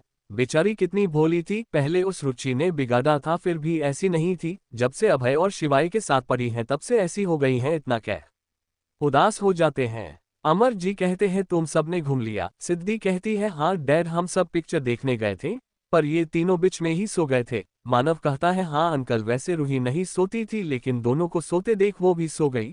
सूरज कहते हैं क्या तीनों तुम सबको सामने ही थे? ईशा कहती है हाँ तीनों हमारे सामने ही थे, जब पिक्चर खत्म हुआ तो इनको जगा कर लेके आए हैं। सूरज जी मन में कहते हैं तुम थी तो पता ही है कितना सोए होगे ये। रूही का सूरज जी के पास धीरे से खड़ी हो कहती है डैड आप सही सोच रहे हो, वो दोनों को हमने गायब कर दिया है, अब तक शायद ऊपर पहुंच गए होंगे। सूरज जी कहते हैं बेटा मैं तुम्हारा बाप हूं समझी, इसलिए तुम्हें अच्छे जानता हूं, हमें सब पता है तुम सब क्या कर सकते हो। रूही का कहती है डैड ये देखिए, इतना कह उनके सामने अपना फोन आगे कर कहती है डैड आपने देखा ना उन दोनों की क्या हालत हुई पड़ी है, बस कुछ देर और। सूरज जी कहते हैं बेटा उनको पानी से निकाल लो नहीं तो तुम्हारे लिए दिक्कत बढ़ सकती है, और उन दोनों के पास पानी और आग मत जाने दो। ये सुन रूही का कहती है पर क्यों? सूरज जी कहते हैं फिर कभी बताऊंगा, पर जितना जल्दी हो सके दोनों को पानी से निकालकर गोली मार दो। रूही का किसी को मैसेज कर वही करने को करती है। सूरज जी कहते हैं दिमाग तो है जो मेरी बात मान ली। रूही का कहती है डैड हमें पता है कि आप हमें गलत सलाह कभी नहीं देंगे, आप कितना भी हमारे खिलाफ हो जाए पर कभी गलत सलाह नहीं दोगे क्योंकि आपको हमारी फिक्र है। ये सुन सूरज जी मुस्कुरा देते हैं। तभी शिवाय के फोन पर मैसेज आता है, वो रूहिका की तरफ देखता है जो सूरज जी से बात कर रही थी। शिवाय मैसेज अभय को दिखाता है, अभय भी मैसेज देख रोहिका की तरफ देखता है। अभय कहता है अभी ऐसा क्या हो गया कि इसने ये फैसला लिया है? शिवाय कहता है जरूर अंकल ने उससे कुछ कहा है जो उसने अचानक ऐसा फैसला लिया है। अमर जी कहते हैं आज हम सब यहीं पर रहने वाले हैं तो तुम सब जाके अपने कमरे में आराम करो। सब अपने अपने कमरे में चले जाते हैं। थोड़ी देर बाद रूहिका के कमरे में शिवाय कहता है क्या पर अंकल ने ऐसा क्यों कहा है? रूहिका कहती है ये उनके ब्लड का सैंपल ले लिया है तो वो लैब में टेस्ट करके ही पता चलेगा। तभी सूरज जी अंदर आते हुए कहते हैं इसके लिए इतनी मेहनत की जरूरत नहीं है, हम खुद ही बता देते हैं। अभय कहता है डैड आप। सूरज जी कहते हैं हम तो ना उनका साथ दे सकते हैं और ना ही उनको खत्म कर सकते हैं, पर हमें खुशी है कि तुम सब ये काम कर रहे हो। शिवाय कहता है अंकल तब आप बताएंगे कि ये सब क्या हो रहा है और आपने उन्हें गोली मारने को क्यों कहा? सूरज जी सोफे पर बैठते हुए कहते हैं क्योंकि वो दोनों इंसान नहीं थे। रूहिका कहती है मतलब? सूरज जी कहते हैं जैसे हम साधारण इंसान हैं वैसे भी उनका शरीर है, लेकिन उनके अंदर एक ऐसा केमिकल था जो पानी और आग से अपने असली रूप यानी एक इंसानी पिशाच के रूप में आ जाते, जिसे रोकना हम में से किसी के वश में नहीं होता। अभय कहता है पर डैड ऐसे लोगों को बनाया ही क्यों गया और खास करके उन लोगों ने खुद के ऊपर उसका प्रयोग क्यों किया? सूरज जी कहते हैं इनको लंबा जीने की चाहत ने इंसान से पिशाच तक बनने पर मजबूर कर दिया है। जो दवा राज और नीलम ने बनाया था उससे इंसान अपनी आयु लंबी कर सकता था, पर जब ये बात नीलम को पता चली तब उसने वो दवा कहीं छुपा दी। उन लोगों ने उसे बहुत खोजने की कोशिश की पर जब नहीं मिला तब उन लोगों ने ऐसी दवा बनाई जिससे पिशाच बनकर वो लंबा जीवन जी सकते हैं। रूहिका कहती है डैड इसका एंटीटोड है कि नहीं? सूरज जी कहते हैं अब का नहीं पता, लेकिन तब नहीं था जब सब साथ काम कर रहे थे, तब इसका कोई भी एंटीटोड नहीं था, अब शायद ही बना होगा। अभय कहता है लेकिन इससे नुकसान क्या है? सूरज जी कहते हैं वैसे तो ये अपने सेंसेस में होगी, लेकिन जब पानी या आग की मात्रा उनके शरीर में ज्यादा होगी तब वो अगर अपने असली रूप में आ गए तो इनको कोई भी नहीं रोक सकता है और ये धीरे धीरे अपना खुद पर से कंट्रोल खो देंगे और इंसानों का खून पीकर जिंदा रहेंगे, इसलिए हमने कहा उनको मार दो। शिवाय कहता है पर हमने तो उनको पानी में रखा था तो उनके शरीर में कुछ भी बदलाव नहीं आया, बल्कि वो सब तो दर्द से छटपटा रहे जैसे हम उनको निकालेंगे नहीं तो वो मर जाएंगे। सूरज जी मुस्कुराते हुए कहते हैं ये दर्द मछलियों के काटने का नहीं था क्योंकि उनको दर्द का एहसास ही नहीं होता है, वो दर्द उनके शरीर में बदलाव का था क्योंकि तुम सब ने उनको 2 घंटे पानी में रखा था जिससे उनके शरीर में धीरे धीरे बदलाव आना शुरू हो गया था। अगर उनको सही समय पर मारा नहीं जाता तो वो लोग बदल चुके होते। रूहिका कहती हैं ऐसे कितने लोग हैं? सूरज जी कहते हैं ये बात तो हमें भी नहीं पता क्योंकि हमने अपने परिवार के लिए उनसे सारे कनेक्शन तोड़ दिए थे। तभी रूहिका कहती है प्रिया के ऊपर कौन सा एक्सपेरिमेंट हुआ था? ये सुन जहां सब लोग उसे देख रहे थे वही सूरज जी मुस्कुरा देते हैं। सूरज जी कहते हैं जितना तुम सब राज और नीलम को सही समझते हो उतना थे नहीं। जो दवा उन्होंने बनाई थी लंबी आयु की, वही दवा प्रिया के बॉडी में इंजेक्ट किया गया था जिससे अगर उसका शरीर नष्ट भी हो जाए फिर भी वो जिंदा रहे। अभय कहता है यानी प्रिया अभी भी जिंदा है? सूरज जी रूहिका की तरफ देख कहते हैं हाँ वो जिंदा है। रूहिका शांत बैठी थी, उसकी आंखों में इस वक्त कोई इमोशन नहीं थे। अभय कहता है लेकिन वो आत्मा बनकर कैसे जिंदा होगी? सूरज जी कहते हैं राज ने हमें बताया था कि वो आत्मा बनकर नहीं बल्कि किसी और के शरीर में जिंदा है। अभय कहता है ये कैसे हो सकता है, उसका रिबर्थ सूरज जी कहते हैं हाँ, क्योंकि उसकी दवा का असर बच्ची होने की वजह से उसकी आत्मा पर हुआ था। अभय कहता है क्या हम पता लगा सकते हैं कि वो कहाँ पर है? सूरज जी कहते हैं नहीं, लेकिन जिसके शरीर में होगी उसकी मौत हो चुकी होगी और तो और वो उसके बहुत करीब होगा, क्योंकि अंत समय में उसने उसे ही याद किया होगा, तभी तो उसके शरीर में हो सकती है। लेकिन तुम सब उन पिशाचों से लेने का सोचो, प्रिया के बारे में सोचना छोड़ो। और हाँ देखना, अगर आगे किसी ऐसे पिशाच से सामना हो तो उसके ऊपर गोली चला तुरंत मार देना, उसे आग और पानी से दूर रखना। सब हाँ में सर हिला देते हैं। सूरज जी अभय से कहते हैं अभय तुम्हारी आज मीटिंग थी ना? अभय कहता है हाँ डैड। सूरज जी कहते हैं टाइम हो चुका है, कब जाना है? अभय वहां से चला जाता है। सूरज जी खड़े होकर रूहिका के पास जाकर उसके आंसू पोंछ कहते हैं बेटा हमें पता है, लेकिन परेशान मत हो, इसमें तुम्हारी गलती नहीं है। ये सब तो राज और नीलम ने किया था। रूहिका सूरज जी की तरफ देखती है।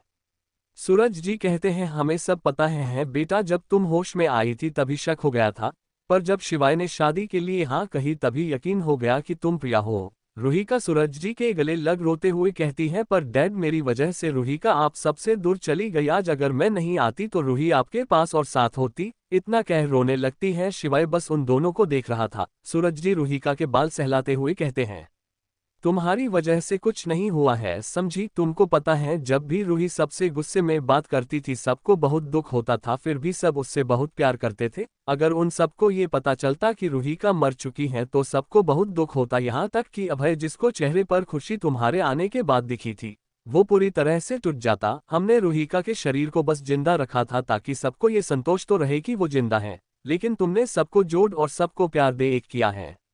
रूहिका कहती है डैड आप हमें कैसे अपना सकते हो जबकि हम तो आपकी बेटी भी नहीं है। सूरज जी कहते हैं तुमको भी अपनी बेटी माना था, लेकिन उस हादसे के बाद हमसे दूर हो गई।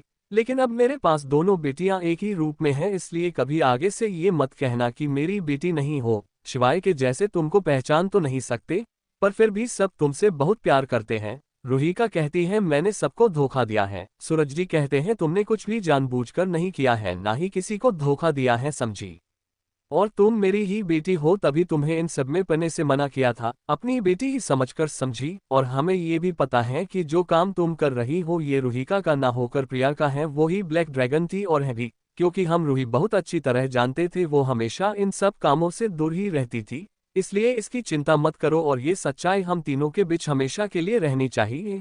रूहिका हाँ में सर हिला देती है। सूरज जी रूहिका के सर पर हाथ रख कहते हैं अपना ख्याल रखना। फिर शिवाय से कहते हैं मेरी बेटी का ख्याल रखना, उसे कोई भी तकलीफ नहीं होनी चाहिए समझे तुम। शिवाय कहता है इसे अब कुछ भी नहीं होने दूंगा, आप निश्चित रहिए। सूरज जी कहते हैं ये बात हमेशा याद रखना, इतना कह चले जाते हैं। शिवाय रूहिका को गले लगा लेता है। रूहिका कहती है शिव कोई इतना अच्छा कैसे हो सकता है जो मुझसे नाराज होने की बजाय अपनी बेटी बनाया है। शिवाय कहता है इसमें तुम्हारी कोई गलती नहीं थी, तुम्हें तो इस बारे में कुछ भी नहीं पता था। ये बात अंकल भी जानते हैं और वो रूहिका और प्रिया दोनों से बहुत प्यार करते हैं समझी। तुम्हें तो खुश होना चाहिए कि तुम्हें इतना अच्छा परिवार मिला है, तुम भी एक परिवार के लिए तरसती थी, आज वो परिवार तुम्हारे पास है तो तुम दुखी मत हो और वो भी जहां भी होगी खुश होगी। रूहिका हाँ में सर हिला देती है। शिवाय उसके सुलाकर कहता है थोड़ी देर आराम कर लो क्योंकि हमें अभी बहुत लंबी लड़ाई लड़नी है। रूहिका कहती है आप भी आराम कर लो। शिवाय भी वहीं पर लेटे जाता है। सूरज जी वहीं दोनों की बातें सुन मुस्कुरा देते हैं और कहते हैं उम्मीद है कि ये सच्चाई कभी बाहर ना आए, क्योंकि हम नहीं चाहते फिर वही सब हो जो पहले हुआ था। इस बार किसी को भी खोने की ताकत नहीं है हमारे अंदर। भगवान ने मेरी बेटी वापस कर दी, उसी में खुश है और इनकी खुशियों के सिवा और कुछ भी नहीं चाहिए। वैसे भी अगर ये नहीं आती तो शायद आज मेरा परिवार बिखर चुका होता, लेकिन इसके आने के बाद परिवार में खुशियां लौट आई हैं। इतना कह वहां से चले जाते हैं। अगली सुबह रूहिका की जब नींद खुलती है तो सामने शिवाय था। ये देख मुस्कुरा देती है, लेकिन उसे कल की सारी बातें याद आ जाती हैं और वो उदास हो जाती है। शिवाय कहता है क्या हुआ, उदास क्यों हो गई? रूहिका कहती है शिव हम डैड का सामना कैसे करेंगे? शिवाय उसके बालों को सहला कर कहता है जैसे रोज करती हूँ वैसे ही, और उनको सच्चाई कल नहीं बल्कि बहुत पहले पता थी, इसलिए ज्यादा चिंता मत करो। रूहिका हाँ में सर हिला देती है। शिवाय उसके सर पर किस कर कहता है फ्रेश हो जाओ, आज कॉलेज भी जाना है। रूहिका कहती है पर हम तो सब पढ़ चुके हैं, फिर क्यों कॉलेज जाना? शिवाय कहता है प्रिया सब पढ़ चुकी है लेकिन रूहिका तो नहीं ना, इसलिए रूहिका को तो जाना पड़ेगा ही। रूहिका कहती है पर मुझे फिर से कॉलेज नहीं जाना, बहुत मुश्किल से पीछा छुटा था फिर वही सब। शिवाय कहता है तुम अपना लैब कैसे खोल ली जबकि तुम्हें तो पढ़ना ही पसंद नहीं था? रूहिका कहती है तब था, लेकिन फिर वही सब पढ़ना। शिवाय कहता है तुम वही सब नहीं बल्कि LLB की पढ़ाई कर रही हो, समझी? रूहिका कहती है हाँ तो मैं भूल गई थी, वैसे इसमें मजा बहुत आता है। शिवाय कहता है सच में तुम्हारा कुछ नहीं हो सकता। रूहिका कहती है मेरा क्या होगा, मैं तो जैसी तब थी वैसी अब भी हूँ, समझे आप? शिवाय कहता है पता है हमें तुम कैसी थी और अब कैसी हो। थोड़ी देर बाद सब नाश्ता कर रहे थे। समर्थ कहता है बड़े पापा आप कल फिर से की रूहिका को डांट तो नहीं रहे थे? सूरज जी कहते हैं तुम्हें मैं क्या दिखता हूँ जो अपनी ही बेटी को डांटना रहूंगा? समर्थ कहता है नहीं, कल आप जब उसके कमरे में थे तब दूर से ही रूही को रोते हुए देखा था। हम तभी कमरे में आने वाला था पर काल आने से वहां से चला गया, उसके बाद देखा कि आप ही बाहर आ गए।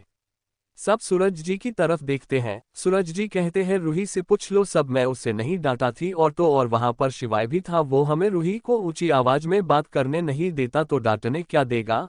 शिवाय कहता है हाँ अंकल रूही को नहीं डांटा था, बस किसी बात रूही रोने लगी थी तो उसे शांत कर रहे थे।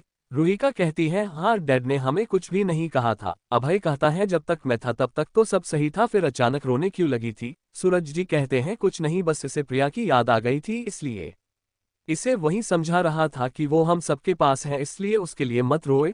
रूहिका कहती है हाँ डैड ने यही कहा था। अमर जी कहते हैं वैसे रूही बेटा अगर आगे से ये तुम्हें डांटे या फिर कुछ भी करे तो हमें बताना, हम इसकी अच्छे से क्लास लेंगे। सूरज जी कहते हैं मैं अपनी बेटी को बेफालतू का क्यों डांटूंगा, तुमने हमें समझ क्या रखा है जो अपनी बेटी को बेफालतू का डांटता रहता है? अमर जी कहते हैं तुम्हारी हरकतें ही ऐसी हैं कि विश्वास नहीं होता है। रूहिका उनकी बात पर मुस्कुरा देती है।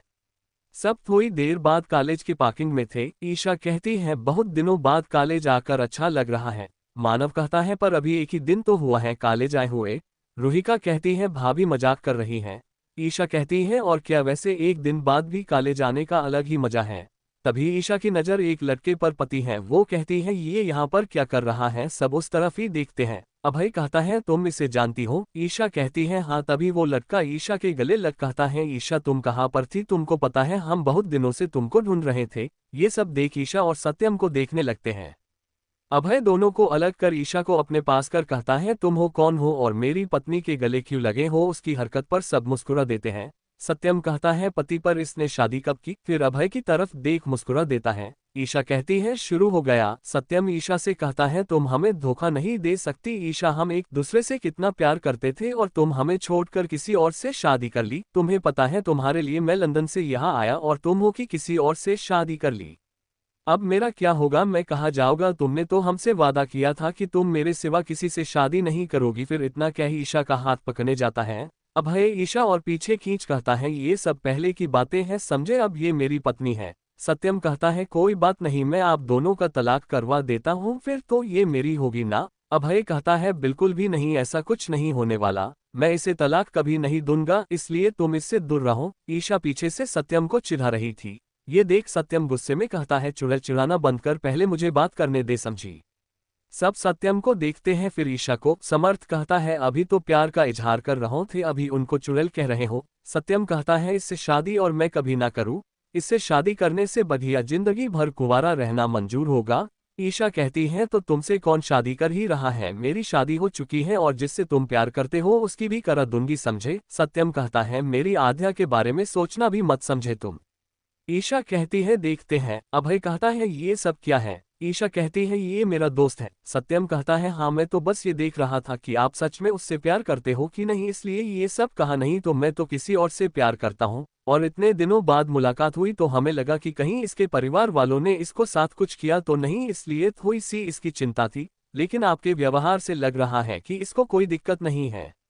रूहिका कहती है कोई दिक्कत होगी भी नहीं मिस्टर सत्यम आहूजा। सत्यम रूहिका की तरफ देखता है और ईशा की तरफ ईशा नामे सर हिला देती है। सत्यम कहता है मिस आप कौन? रूहिका कहती है ईशा भाभी की नंद। सत्यम मुस्कुरा देता है और मन में कहता है बास तो फोटो से ज्यादा असलियत में खूबसूरत है। सत्यम कहता है वैसे पूरा परिवार साथ में पता है। फिर ईशा के पास जाने लगता है तो अभय ईशा को दूर कर कहता है तो तुम्हें कोई दिक्कत है क्या? सत्यम कहता है दिक्कत नहीं है, लेकिन आप क्यों ईशा को हमसे दूर कर रहे हो? अभय कहता है मेरी पत्नी है तो दूर कर रहा हूँ, समझे? सत्यम कहता है मेरी गर्लफ्रेंड है, समझे? अगर नहीं भी होती तब भी इसके पीछे कभी नहीं जाता। अभय कहता है जाना भी नहीं। रूहिका कहती है आप दोनों लड़ क्यों रहे हो, वैसे भी ये दोस्त है और आप पति हो, तो इसमें लने वाली क्या बात है? सत्यम कहता है वैसे आप बिल्कुल सही कह रही हो, लेकिन इसे कौन समझाए। इतना कह जैसे ही रुहिका के कंधे पर अपने हाथ की कोहनी रखने जाता है कि शिवाय रुहिका को अपनी तरफ खींच लेता है और सत्यम को घुरता है। सत्यम कहता है तुम भी यहीं पर हो? शिवाय कहता है तो। सत्यम मन में कहता है ये अभी तक बांस के पीछे पड़ा हुआ है, पता नहीं इस पागल से बांस का पीछा कैसे छूटेगा। इतना कह शिवाय को देखता है।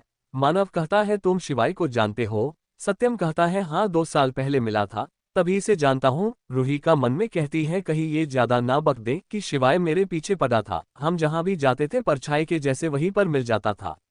इससे परेशान सब हो गए थे। समर्थ कहता है एक बार मिलने पर इतना अच्छे से जानते हो? सत्यम कहता है हाँ, बहुत अच्छे से। फिर रुहिका की तरफ देखकर कहता है क्या आप दोनों साथ हो? सिद्धि कहती है हाँ, इनकी सगाई हो चुकी है, ये मेरी भाभी है। सत्यम कहता है क्या, पर ये कैसे हो गया? शिवाय मुस्कुराते हुए कहता है तुम्हें कोई दिक्कत है क्या? सत्यम कहता है नहीं, हमें क्या ही दिक्कत होगी। मन में कहता है जब बात नहीं मानी तो उनके परिवार वालों के पीछे पड़ गया, इसके जैसा इंसान आज तक नहीं देखा। बास भी पता नहीं हाँ क्यों कर दी। वैसे ये पागल अभी से ऐसा है तो पता नहीं और बड़ा होगा तो बास का पीछा ही नहीं छोड़ेगा। ईशा कहती है चले अब। सत्यम शिवाय को देखते हुए कहता है चलो, वैसे कर भी क्या सकते हैं। रुहिका कहती है और करना भी क्यों है, इसलिए जो हो रहा है शांति से देखो और कुछ भी करने की जरूरत नहीं है। फिर धीरे से कहता है मुंह बंद करके बैठो, समझे। सत्यम कहता है पर बास ये 2 साल पहले इतना पागल था तो सोचिए अब कैसा होगा, इसलिए आप अभी भी टाइम है, इससे दूर रहिए। रुहिका कहती है मुझे दूर नहीं रहना, जैसा भी हो अब ये हमें पसंद है, समझे, इसलिए मुंह बंद करके रहो। सत्यम कहता है बास क्या आप श्योर हो कि इस बार यही है?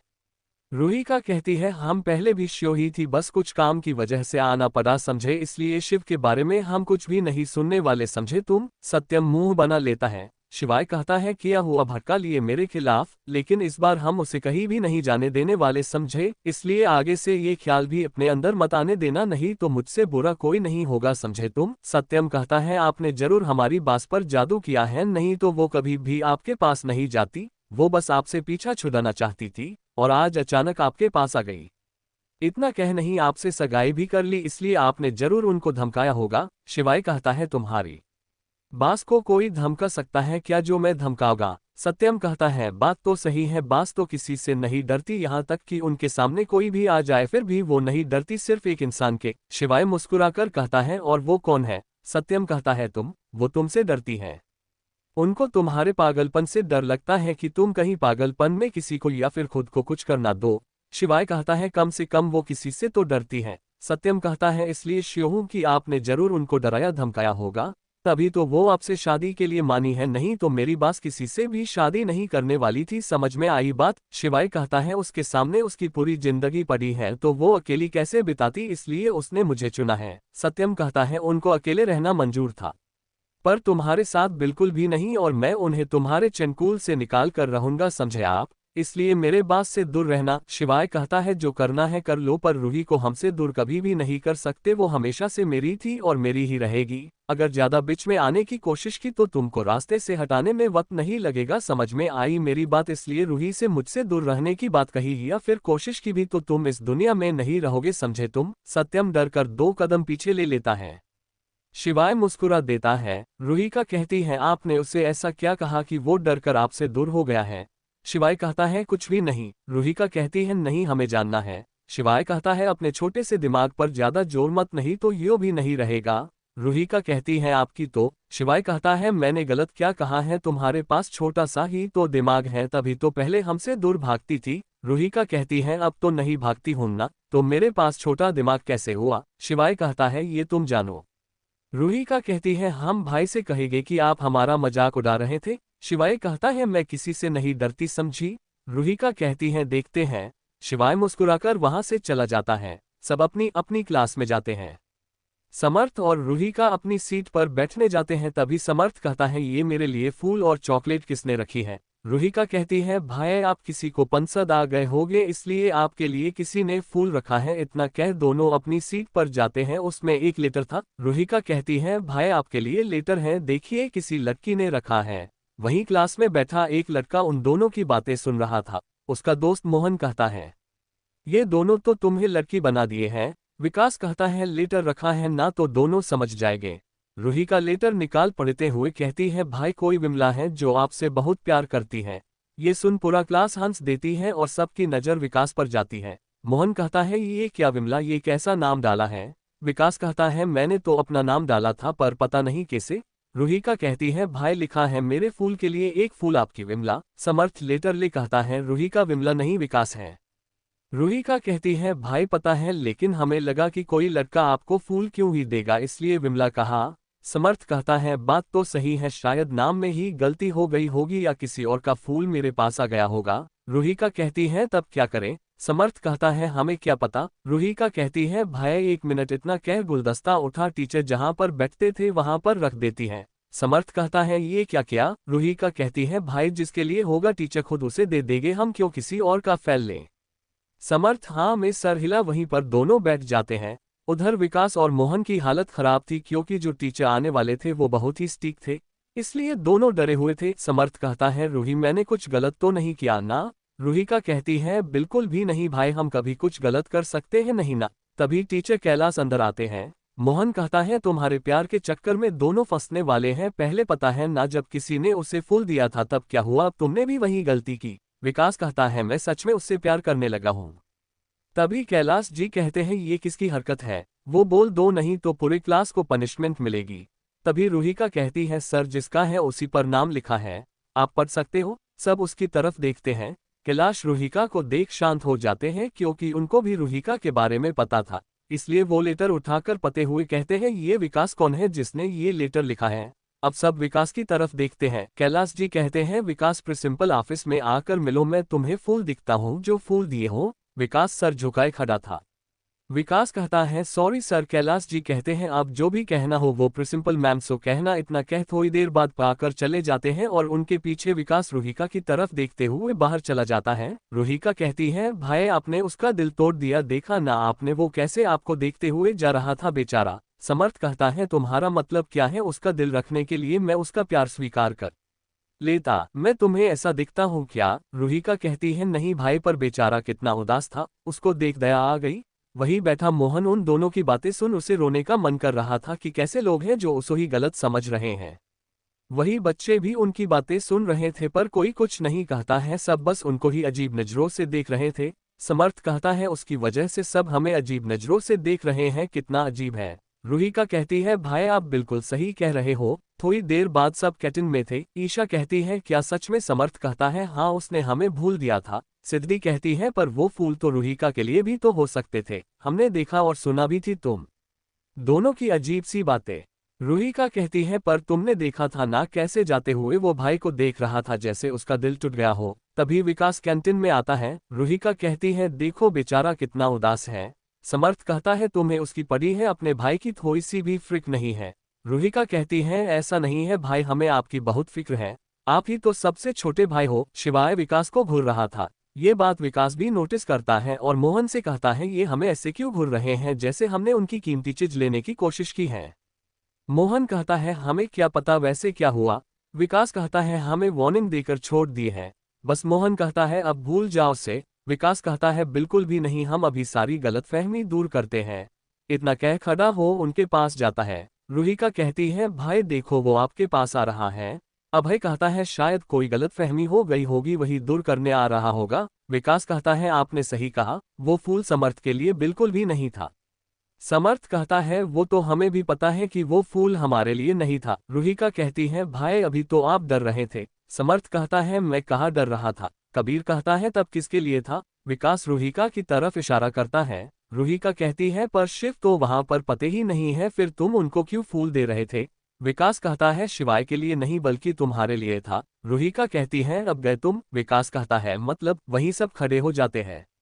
मानव कहता है, तुम्हारी हिम्मत कैसे हुई मेरी बहन को फूल देने की? अभय कहता है, हमें जानते नहीं हो कि हम तुम्हारा क्या हाल कर सकते हैं, समझे तुम? समर्थ कहता है, अब तक मजाक समझकर टाल रहे थे पर तुम तो सीधे हमारी बहन को ही हमारे सामने प्रपोज कर रहे हो। शिवाय कहता है, अगर तुम्हें अपना हाथ पैर सलामत चाहिए तो मेरी रूही से दूर रहो, क्योंकि हमें बर्दाश्त नहीं कि कोई भी उसके आसपास भी आए। समझ में आई बात? इतना कह रूहिका को अपनी तरफ कर लेता है। विकास कहता है रूही का सच में मैं सीरियस हूँ और मैं मजाक नहीं कर रहा हूँ। ये बात बहुत पहले करना चाहता था पर हिम्मत ही नहीं हुई, पर आज हिम्मत करके फूल वहां पर रखा था कि तुम मेरे दिल की बात समझ जाओगी, लेकिन तुम दोनों ने उसे गलत समझ लिया, इसलिए सामने से कह रहा हूँ तुम बस एक बार हाँ कर दो तो मुझे कोई भी नहीं रोक सकता। अभय कहता है लगता है तुम्हें यहाँ से गायब करवाना ही पड़ेगा, जो हमारी बहन को हमारे सामने ही प्रपोज कर रहे हो। शिवाय गुस्से से कहता है तुम बातों से नहीं मानने वाले, हमने तुमको एक मौका दिया था लेकिन नहीं, तुमको तो आशिकी की भूत सवार है जो मेरी रूही को प्रपोज कर रहे हो। रूहिका कहती है शिव और भाई आप सब एक मिनट रुकिए। ये सुन विकास कहता है हमें पता था तुम मेरी बात को जरूर समझोगी। रूहिका कहती है अरे पागल इंसान, पहले मेरी पूरी बात तो सुन ले, अगर मैं इनको नहीं रोकती ना तो तुम आज के बाद इस दुनिया में नहीं दिखते, समझ में आई बात, इसलिए रोका है। और रही प्यार करने की बात तो मैं शिव से प्यार करती हूँ ना कि तुमसे, मैंने बस इसलिए इनको रोका कि मैं यहाँ पर तमाशा नहीं चाहती थी, नहीं तो तुम्हारे साथ कुछ भी करे उससे हमें क्या।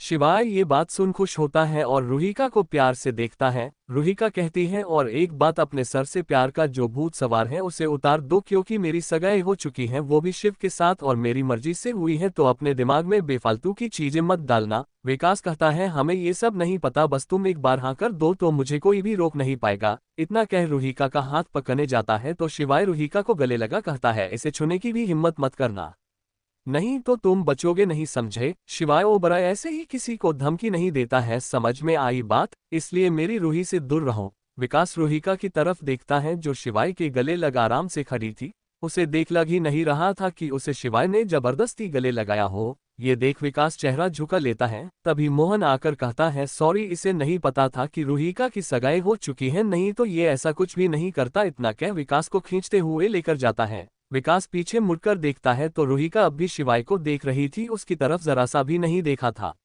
ये देख विकास निराश होता है। मोहन विनमय को कैंटीन के बाहर ले जाकर कहता है ये क्या हरकत थी, पता भी ये वो लोग कौन है और तुम्हारे साथ क्या कर सकते हैं। विकास कहता है मोहन पर मैं सच में उससे प्यार करने लगा था। मोहन कहता है ओ प्यार में पड़े आशिक, अपनी इस आशिकी का भूत उतार, नहीं तो जिंदा नहीं बचने वाला है, तू समझ में आई बात। विकास कहता है पर यार पता है न, पहली बार हमें कोई पसंद आया है और तू उसे भूलने को कह रहा है। मोहन कहता है अगर वो भी तुम्हें प्यार करती तो मैं जरूर तुम्हारा साथ देता, लेकिन रूहिका भी शिवाय से प्यार करती है तो उसे भूलने में ही भलाई है। विकास की बात सुन मोहन सर पीट लेता है और कहता है रूहिका ने कभी तुम्हारी तरफ देखा भी नहीं, ना ही ये ध्यान दिया कि तुम भी उसी क्लास में पढ़ते हो, प्यार तुमने किया था समझे, और अगर ये तुम्हारा पागलपन खत्म नहीं हुआ तो शायद ही तुम बच पाओगे, क्योंकि रूहिका देख ये नहीं लगा कि वो शिवाय के साथ जबरदस्ती है। समझ में आई बात, वो दोनों एक दूसरे से बहुत प्यार करते हैं, इसलिए तुम पीछे हट जाओ। विकास कहता है एक आखिरी कोशिश तो जरूर करूंगा, अगर वो नहीं मानी तो मैं पीछे हट जाऊंगा। मोहन कहता है देखना तुम्हारी आखिरी कर तुम्हारा आखिरी दिन ना हो, इसलिए जो भी करना संभल कर करना। विकास हाँ में सर हिला देता है। मोहन कहता है आखिरी बार तुम्हारा साथ दे रहा हूँ। विकास कहता है थैंक्स हमें समझने के लिए। इतना कह दोनों वहां से चले जाते हैं। उधर कैंटीन के अंदर कबीर कहता है भाई आप दोनों अलग हो सकते हो, सब जा चुके हैं। शिवाय कहता है तो तुम्हें इतनी दिक्कत क्यों हो रही है, गले तो मैंने लगाया है ना। इतना कह रूहिका को बिठाता है। मानव कहता है यहाँ पर सब है, मेरा बहन को एम्बेरस नहीं कर सकते। शिवाय कहता है हमारी सगाई हो चुकी है और दोनों एक दूसरे से प्यार करते हैं, तो ये बात सबको पता भी चल गई तो कोई बात नहीं, कम से कम सब रूही से दूर तो रहेंगे, क्योंकि हमें नहीं बर्दाश्त कि विकास के जैसे और कोई भी रूही को प्रपोज करे, इसलिए सबको ये पता चलना चाहिए कि रूही की सगाई मेरे साथ हो चुकी है। समर्थ कहता है पर यह बात सिर्फ घर वालों के बीच में रहने वाली थी, फिर तुम सबको क्यों बता रहे हो। शिवाय कहता है ये फैसला मेरा नहीं था, और वैसे भी अगर सच्चाई बताने से सब रूही से दूर रहे तो हमें कोई दिक्कत नहीं है। इतना कह रूहिका का हाथ पकड़ लेता है। वही दूर खड़ा सत्यम ये सब देख कहता है मैंने बात से कहा था कि ये सनकी है, इससे दूर रहे। पहले तो मेरी बात मान गई थी, लेकिन पता नहीं इन कुछ महीनों में ऐसा क्या हो गया जो मेरी बात सुन ही नहीं रही, जबकि इसका असली रूप ये देख चुकी है कि कैसे कोई बस बास का हाथ पकड़ा था तो इसने उसका हाथ काट दिया था, बेचारा आज भी बिना हाथ का है, फिर भी ये उसके साथ है, जबकि उन्हें भी उससे डर लगता है। तब तो सिर्फ 19 साल का था और अब 21 का है, पता नहीं ये क्या करेगा। तभी करण सत्यम के कंधे पर हाथ रख कहता है क्या हुआ, बांस को क्यों देख रहे हो। सत्यम कहता है बांस को देख, अपनी आंखें नहीं निकलवानी है, जो बांस को देखूं मैं तो उस लड़के को देख रहा था। करण कहता है वो बांस का मंगेतर है। सत्यम कहता है क्या तुम्हें पता है वो कितना बड़ा साइको है। करण कहता है नहीं, उनकी रिश्ता तो परिवार वालों की मर्जी से हुआ है। सत्यम कहता है क्या, लेकिन दोनों पहले से ही एक दूसरे को जानते हैं। यहाँ तक कि शिवाय ने 2 साल पहले इतना कह सब कुछ करण को बता देता है। करण कहता है क्या, और बास उसके साथ है? सत्यम कहता है हाँ, मैंने बास को मना किया था, पर नहीं, उनको पता नहीं क्या हुआ है जो बास उसे अपना लिया है। करण हंसते हुए कहता है तुम्हें शायद बास के बारे में नहीं पता कि बास उससे बड़ी भी साइको है। उनके चेहरे पर मत जाओ, दोनों ने मिलकर इन महीनों में बहुत कुछ किया है, इसलिए दोनों परफेक्ट हैं। सत्यम कहता है नहीं, शिवाय सबसे बड़ा साइको है। एल